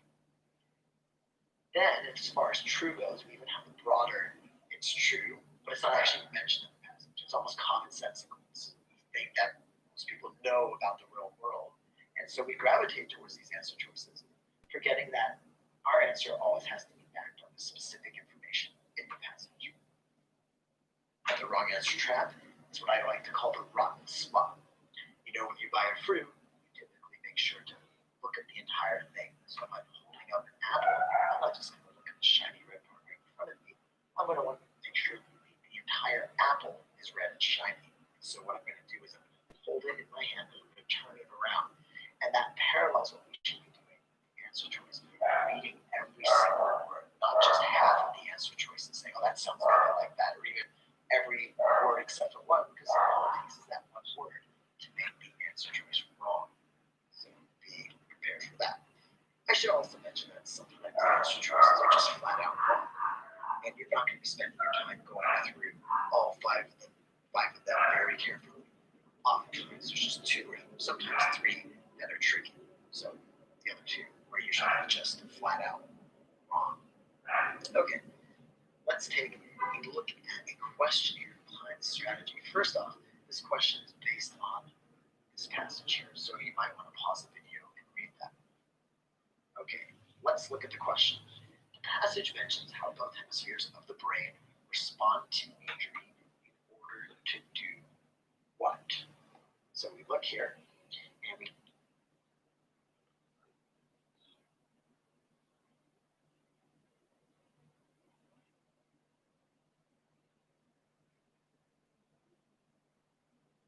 Mhm.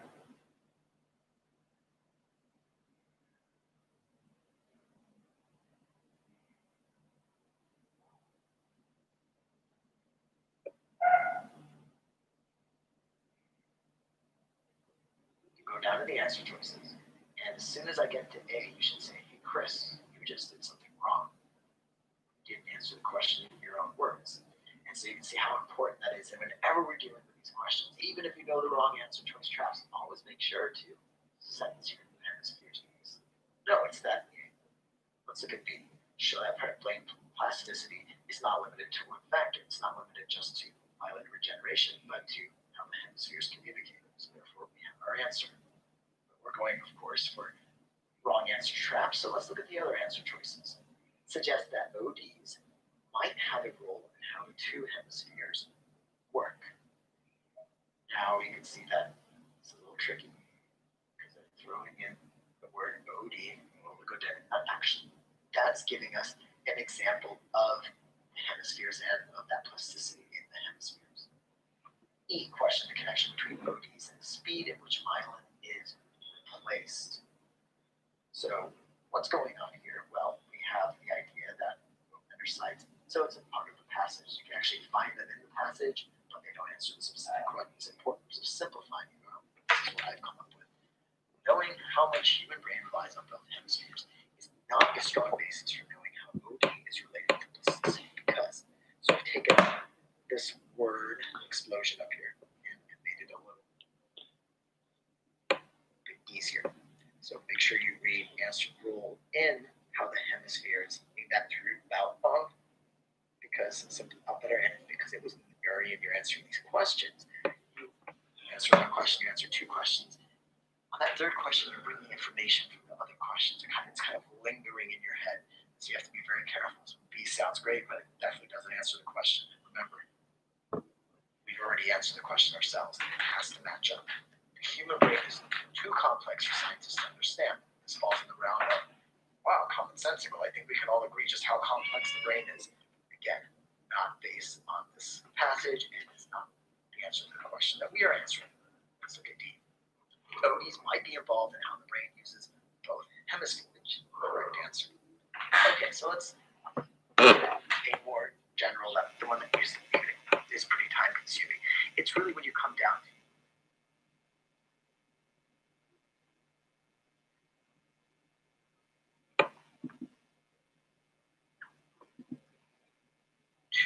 or maybe three answers.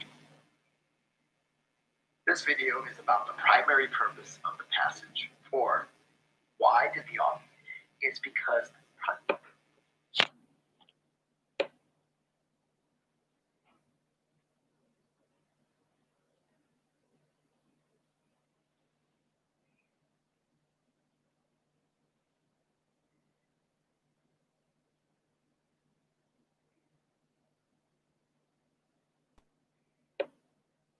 primary purpose is usually located in two places. It is a combination of what you see in the first paragraph, which is often to give you context, and then most importantly, what you find in the last paragraph. That can oftentimes come at the very end of the last paragraph. What is everything driving towards? So we read the first paragraph, which I haven't excerpted here, but which essentially says that we've long known that the brain is plastic, but it's even more plastic than we maybe thought. So we get this part that comes down here, the very end of the last paragraph. To substantiate such a claim about plasticity, researchers must demonstrate more convincingly the relationship between the ability of existing human OD to replace old OD and the speed of myelin regeneration. Moreover, scientists need to show that myelin regeneration is not the only significant factor to contribute to brain plasticity.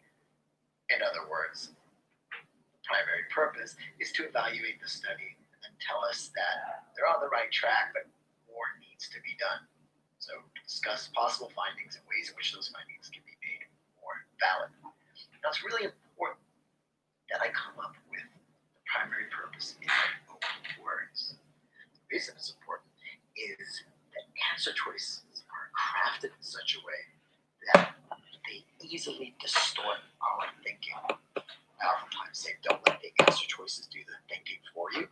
Nowhere is this more true, it seems, in the primary purpose questions, in which the answer choices are usually pretty vague, where all of a sudden you begin to misinterpret the passage if you read the answer choices without first putting in your own words the point of the passage. But we've done that here, so hopefully we can be on guard. Now, before we go there, I want to review really quickly 4 things to look for in the wrong answer types on the primary purpose. One is that the answer choice can be too general or vague, and that is it discusses the topic, but then has stuff that is just so unrelated or vague that it's not specific enough to actually tell us why the author wrote the passage in the first place. Just as something can be too general, it can be too specific. Sometimes, oh, well, that's a little bit too high level. It's probably better in terms of our understanding of the way that myelin regeneration works. And this but there must is flawed. Is to say it is wrong. He, however, or she, the author of the passage, says that the several reservoirs. You're going to find this oftentimes in regards to how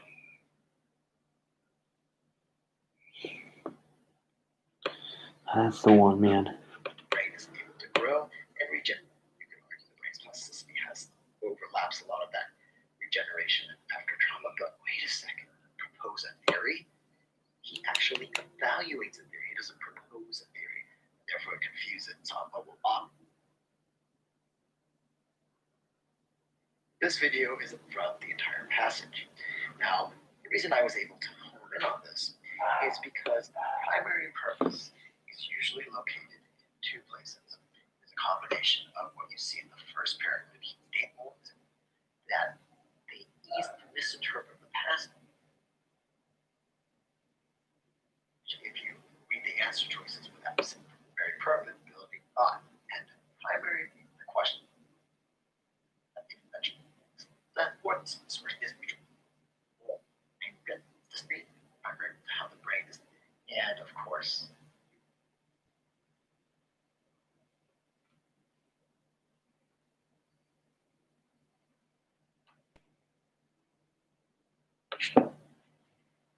okay, so today what we're going to be looking at is inference questions.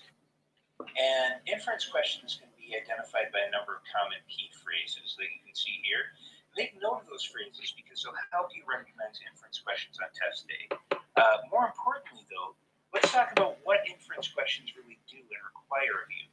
So an inference question requires you to identify an inference. Well, what is an inference? Well, there are 2 definitions of an inference. Outside of the GRE in real life, an inference can be just about anything.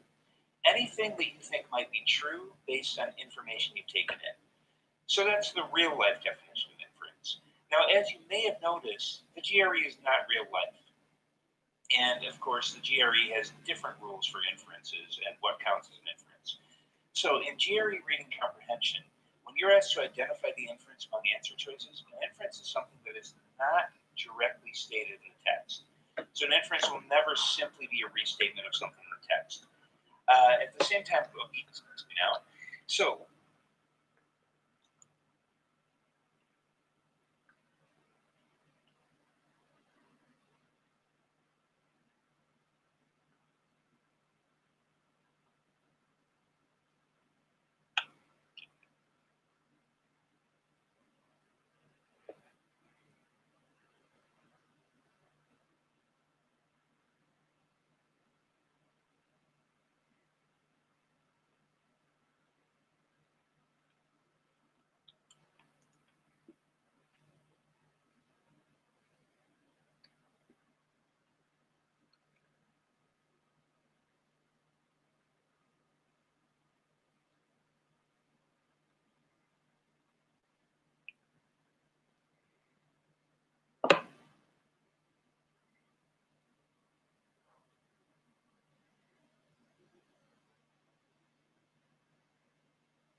let's take a look at each of these proposed inferences.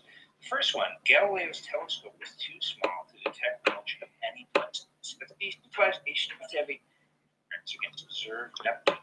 Wales, is we're going to look carefully at why this is the only link in 1612. Instead of Neptune after 1613, again, we have a true if.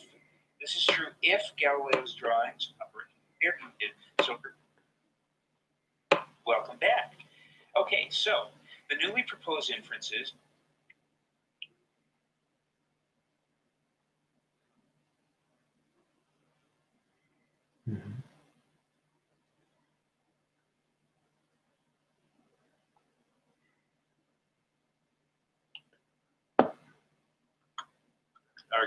are made perpetually advanced.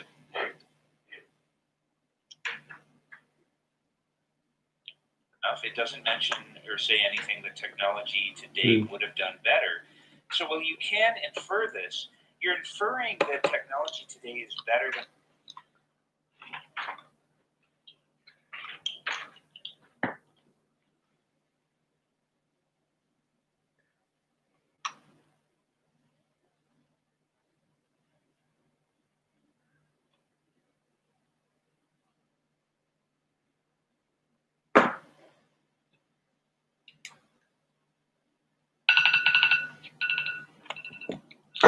Amigos, tenemos otro set terminado.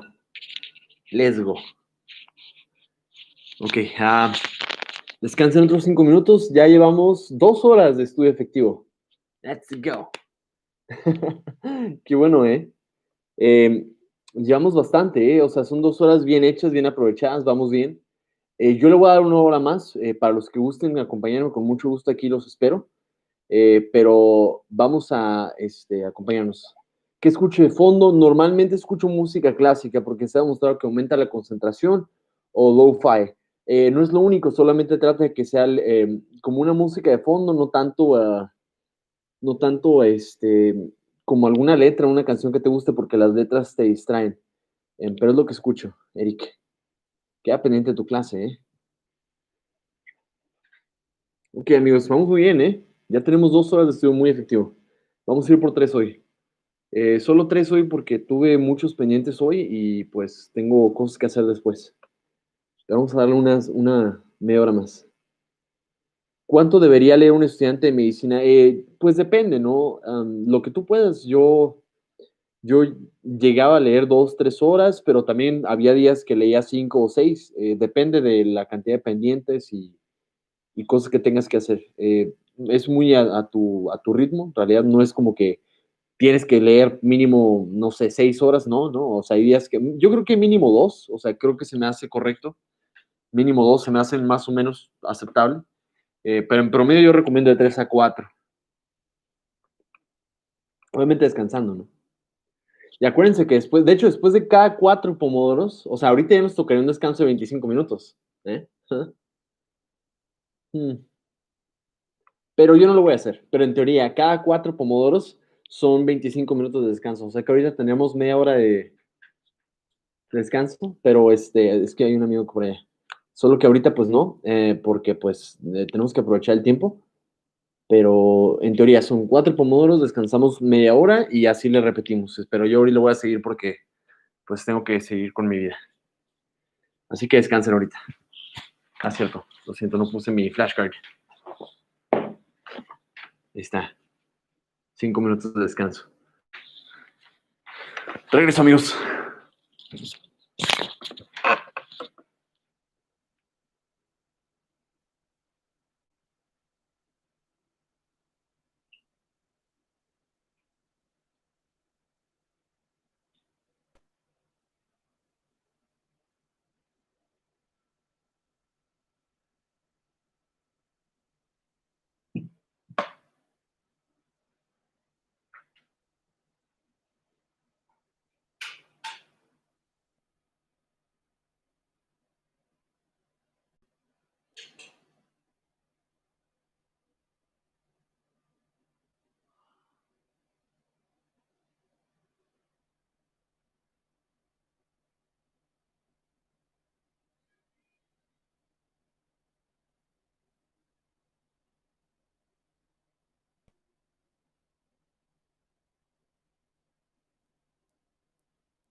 Ok, chavos. Oigan, no puedo creer que se han quedado 20 personas aquí conmigo las 2 horas de estudio.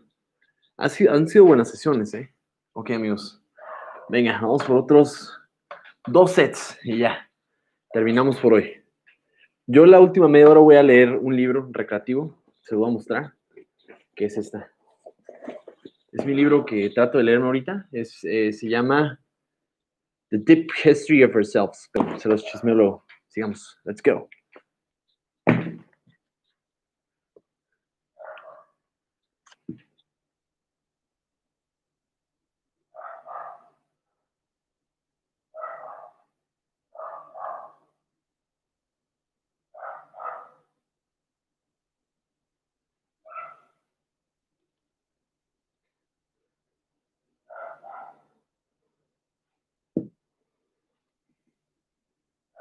It was Galileo's time, largely from your own common knowledge.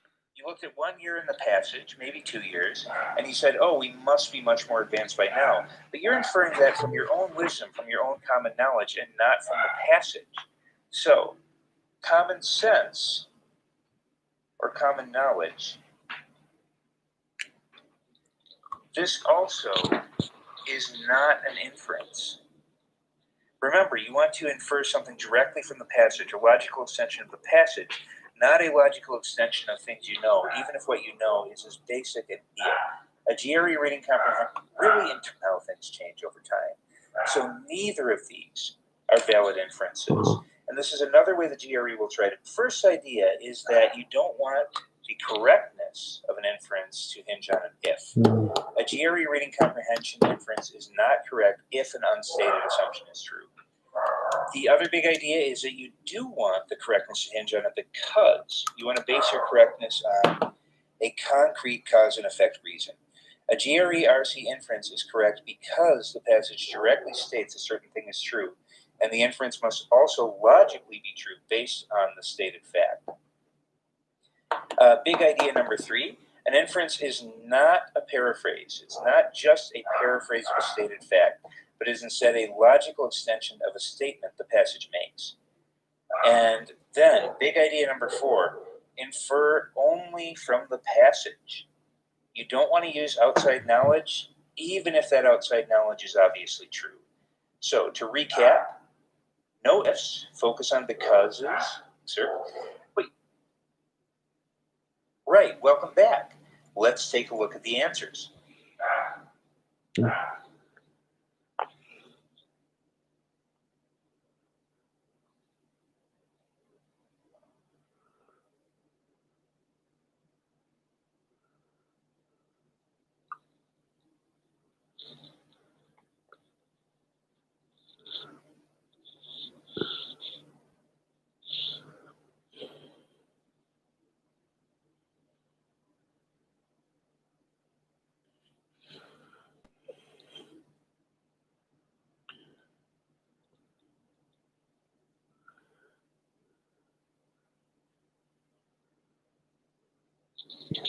That is true.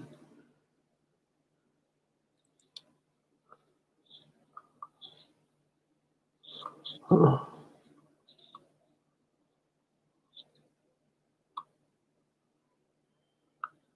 Not even right in there.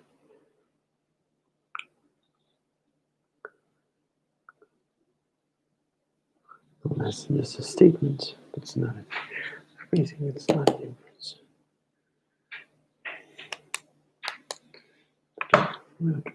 What's in the human creature?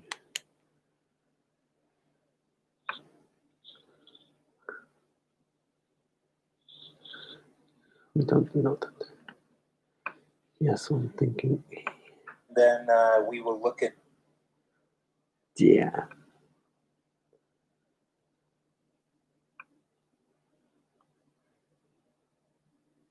In this video, we will talk about the detail question. What a detail question is it deals with a specific line or a word that shows up in a couple of lines. And your job is to describe what the question is doing. Now, this is quite a common question, right? You typically see it more at the lower levels versus a question like this. Up at the high specific line reference or specific word or words, and you have to go back to the passage and, of course, answer the question. In this case, where you have to actually look for the word, it may take a little bit of time, but don't worry, you don't actually have to remember the specific word or where it is in the passage. As long as you're scanning and you're looking for it, that should help. Now, if you've read the passage and actively engage yourself into the passage and the information, usually you'll have a pretty good sense of where that word shows up. Again, if you don't, simply scan. Now, there's some helpful strategies here. Once, of course, you've found the relevant part of the passage, it's important that you read the entire answer choice when you go back to the questions. You do not want to flub that because you missed a word or two. Because again, if any part of the answer choice is wrong, all of the answer is wrong. Now, when we're actually answering the question, it's important that we back up our answer with information in the passage. So don't start trying to reason or bring in unstated assumptions into your thought process. Again, make sure you are clearly looking at the words in the passage. Once you've done that and you summarize the relevant part, then you could put the answer in your own words. Again, though you are sticking to the text. Don't put the answer in your own interpretation. However, it's nice to use your own words because then you are less likely to fall for the traps that are waiting in the answer choices. So, what does this actually look like in the wild? Here is a detailed question. The passage mentions the red-tailed hawk in order to indicate what? Red-tailed hawk. That is a detailed word here. We're not given a line. We stand back through the passage, and we end up at this part of the passage. I reproduced a little bit more than necessary, but in general, detailed questions must be specific word and phrase for that specific line. Always read a sentence above that line. If something is vague in that sentence above the line, then read above that sentence. Usually, though, reading up to the sentence where the word appears.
We'll have to answer the question. Let's try that.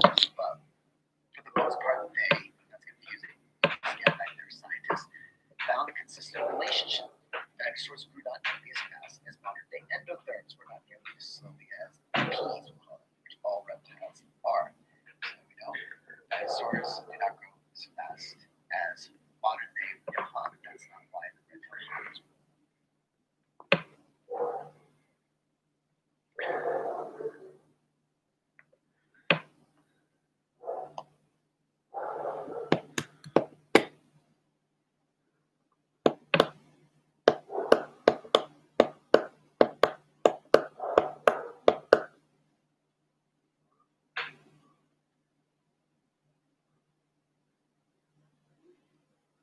To recap, found out what the keyword is, scanned from that, found it in the passage, read a sentence above, got to the main part, thought about what I read in terms of the question, and I answered the question in my own words. Of course, that answer was based on what I just read. Came back to the answer choices and picked the answer that worked best, not dangling and hanging out here with a vague answer choice trying to make it work, finding out that it's clearly correct.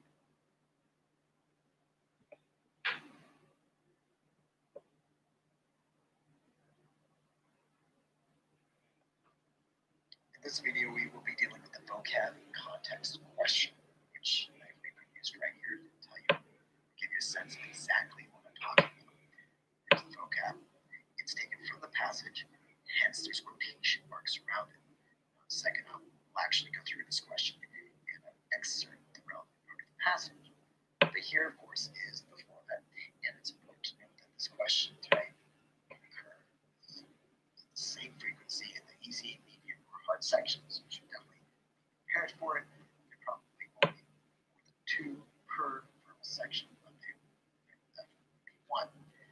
Strategies to be used as test writers and not text class is probably not the right answer, as we're going to see here in a second. So, the context in which you can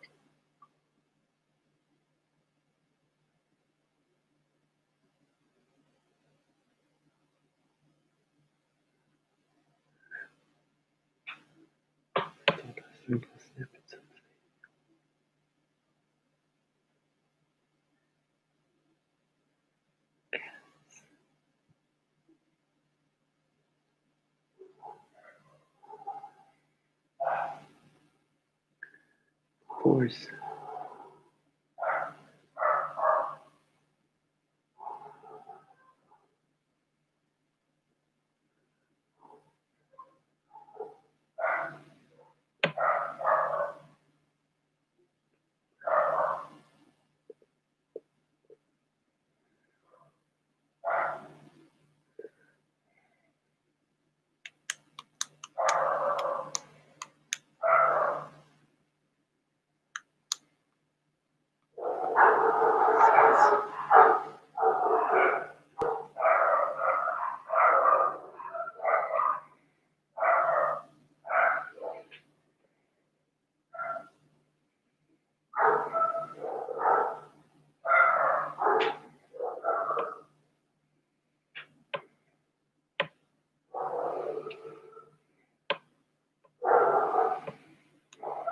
Making sense.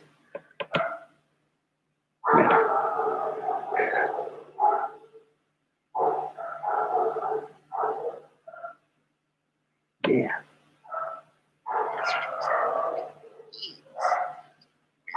I see a cat there. Look at the cats. It describes many details of what it's saying. It works out. Describes the questions. Well, that doesn't work. Sense. Well, that could kind of work. E explores many details. I like that because it's exploring. Choose it. However, it is not the correct answer because it's an additional cast. Now, to avoid using this, it's really not the wrong answer. Treat this like a completion. Now look what I've done. Let's try that. Not only does T sprinkles and a tree words back question nice as to actually set up our text completion and get rid of the answer choices.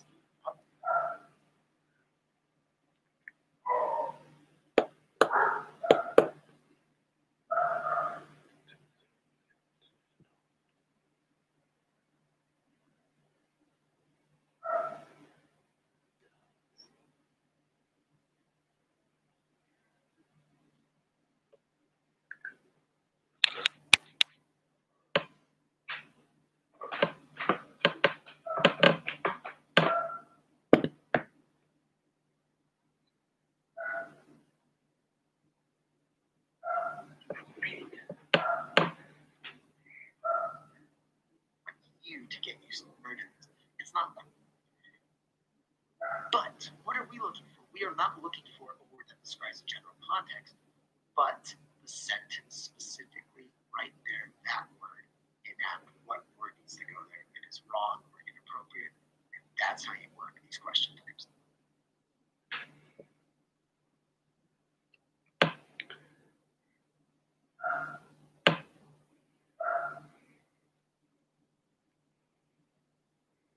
In this video, we will deal with a rare question type on the GRE reading section, and that is called select the sentence question.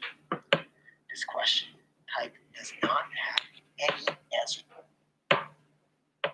choices. It is a question, and what you have to do upon reading it is to actually hover over the passage and select the sentence that best answers the question. The passage will actually highlight, and that's why this question type is sometimes called highlight the passage question. But what you'll do is make your mouse hover over a sentence, that sentence will become highlighted, and then you will go and confirm your answer, given that the sentence you're currently highlighting. Select the sentence button, see that it is on a specific question. That traps a lot of students. And also take the liberty of excerpting the two. Select the sentence in the passage that describes how T is able to be creative while working in the confines of the Nigerian tradition. So you scan the passage and you see this sentence right here. And you notice, inventive embellishments. That's creative.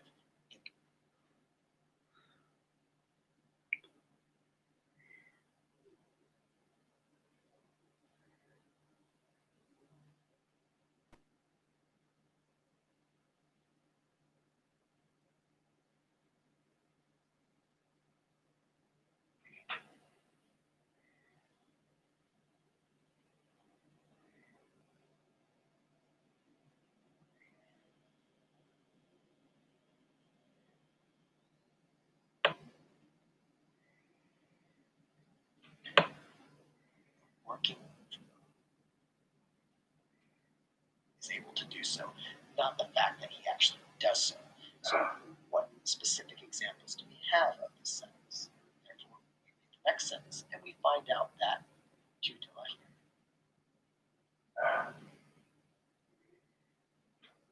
in this lesson video, we will go over a question type that is specific to the GRE reading comprehension section. That is, you won't see anywhere else on any other test. This question type is called the multiple answer question. I sometimes call it the MAQ. How do we know we are dealing with the MAQ? Well, there are exactly 3 answer choices, A, B, and C, that follow the question. There is no D and E. These answer choices have these brackets around them. So A, followed by B, followed by C. Any one of these 3 answer choices can be correct. So you could, okay, perhaps the answer is also B. Sometimes the answer is all 3 of them. Or sometimes the answer is just one or two. Now, how we go about this from strategy standpoint is that what I've noticed is that the answer choices in this multiple answer question take a little bit more time to sift through. They're not as obviously wrong as some of the answer choices are on our 5-answer multiple choice questions. So they take a little bit longer, these questions. And from a pacing standpoint, you may want to sometimes skip a multiple answer question if you are short on time to go to a question type that maybe doesn't take quite so long. Of course, you have to go carefully through each answer choice, as I mentioned. Otherwise, you will miss something important. Of course, this is more time consuming, so again, go back to move on to another question type. So far in this reading comprehension module have been easy, medium, maybe medium, difficult with the dendrocytes and the rats and the humans. This video is something that's in the hard section. I don't want you to become discouraged. What we're going to do is we're going to actually apply the techniques we've learned so far to this pretty difficult passage. As you can see, it's a medium passage. After we know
Ay, sorry, no le puse, pero ok, niños, recuerden que tenemos 4 minutos de descanso.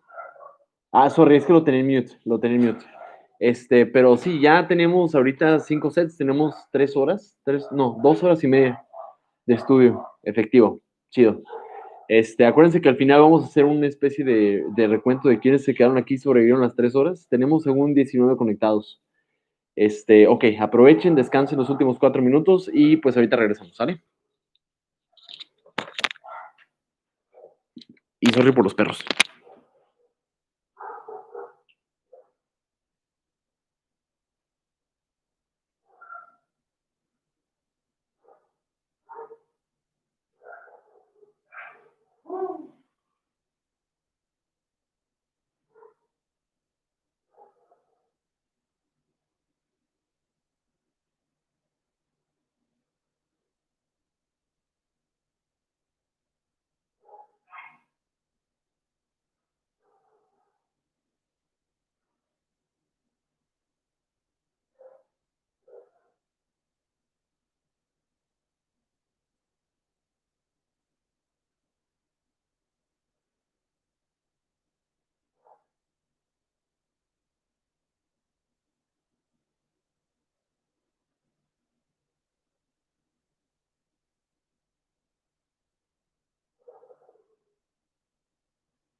Ok. All right. Let's go. Ok, amigos. Hola, ¿cómo están? Ojalá muy bien. Vamos a ir por la última sesión de estudio. De hecho, no sé qué puedo poner emojis. ¿Puedo poner emojis? Quiero ver si tengo emojis. Cool. Un changuito oficialmente. Quizás este sea mi emoji favorito nuevo. Voy a usarlo. Que este changuito oficialmente es mi emoji de disciplina. Ok, amigos, vamos a hacer un último push. Ya para terminar y cerrar las 3 horas seguidas de estudio. Ok, vamos a darle. Y ya casi terminamos, ¿eh? Ya solo tenemos en el live a 11 personas conectadas de las 20 y tantos que éramos. Vamos a darle. Venga. Venga. 14, 14. 14, 14. Alrighty. Ya puse mi última alarma. Vamos a darle.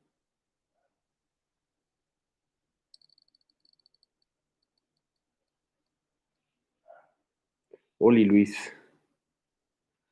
Última, última. Venga, venga.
Psychologically reaching the parent body.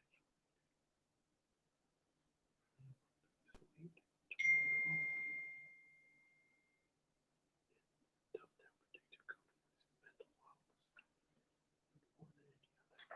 It has the capacity to generate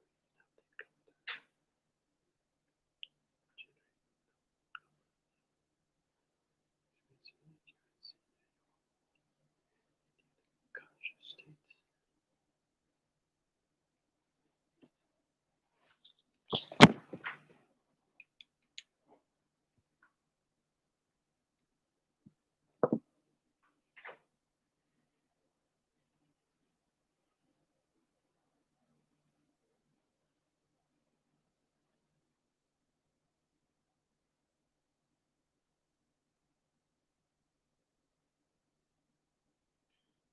States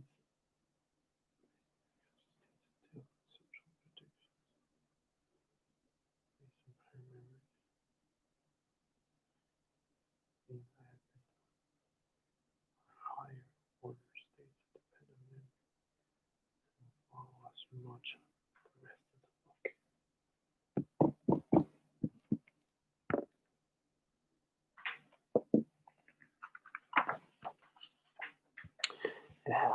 Memory.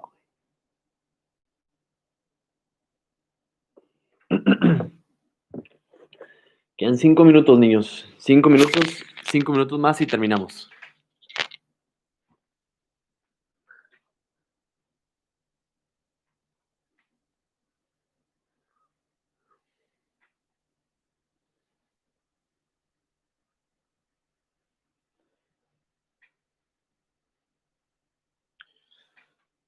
Despite memory reference words, it is important to note that memory has a limited role at best. Consciousness, which as we've seen has emphasized how sensory processing, perceptual experience. Okay. Consciousness, on the other hand, has for some time been front and center in the study of memory.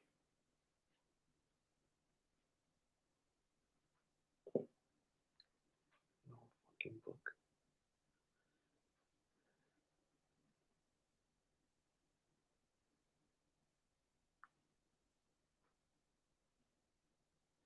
Sensory perception, perceptual experience.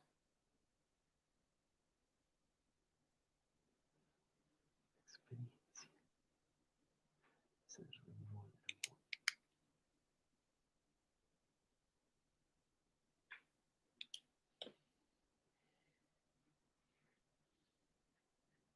Consciousness on the other hand,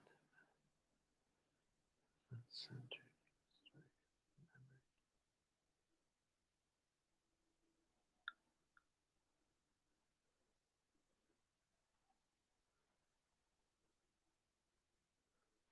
Yeah.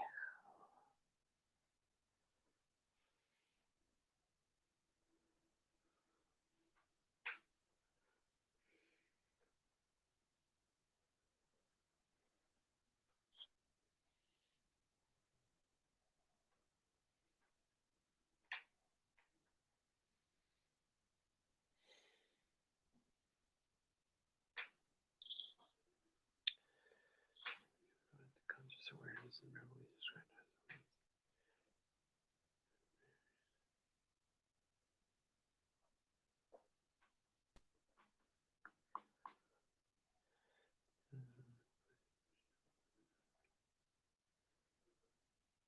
skills, procedures.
Amigos, hemos terminado la sesión de estudio. Let's go. A ver, déjenme nomás. Oigan, les agradezco un chorro, por haber estado. Bueno, de los 30 que éramos, déjenme checar cuántos quedaron libres. Pregunta Arturo Camacho: ¿para cuándo más videos de especialidad? Ya tengo algunos, solo que no los han subido por cuestiones de edición. Mis editores, la verdad, se han visto lentos.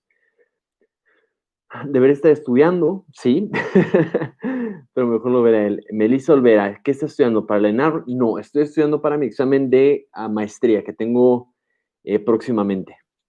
A ver, ¿algo más que quiero comentarles? Creo que no. Déjenme nomás corroborar en YouTube cuántos quedaron aquí vivos. Oigan, pues les agradezco. ¿Cuántos quedaron acá? Para que me chismeen.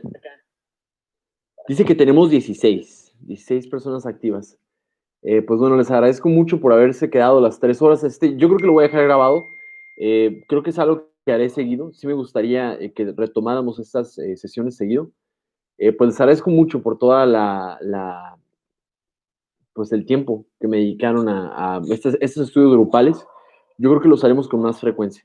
Se va a quedar grabado aquí en caso de que un día digan, tengo ganas de estudiar en conjunto con 20 personas, pues aquí vamos a estar todos juntos. Les agradezco, cuídense mucho. Nomás déjenme, voy a grabar una pequeña mini historia para que los vean todos. Solo digan adiós para que queden en la historia.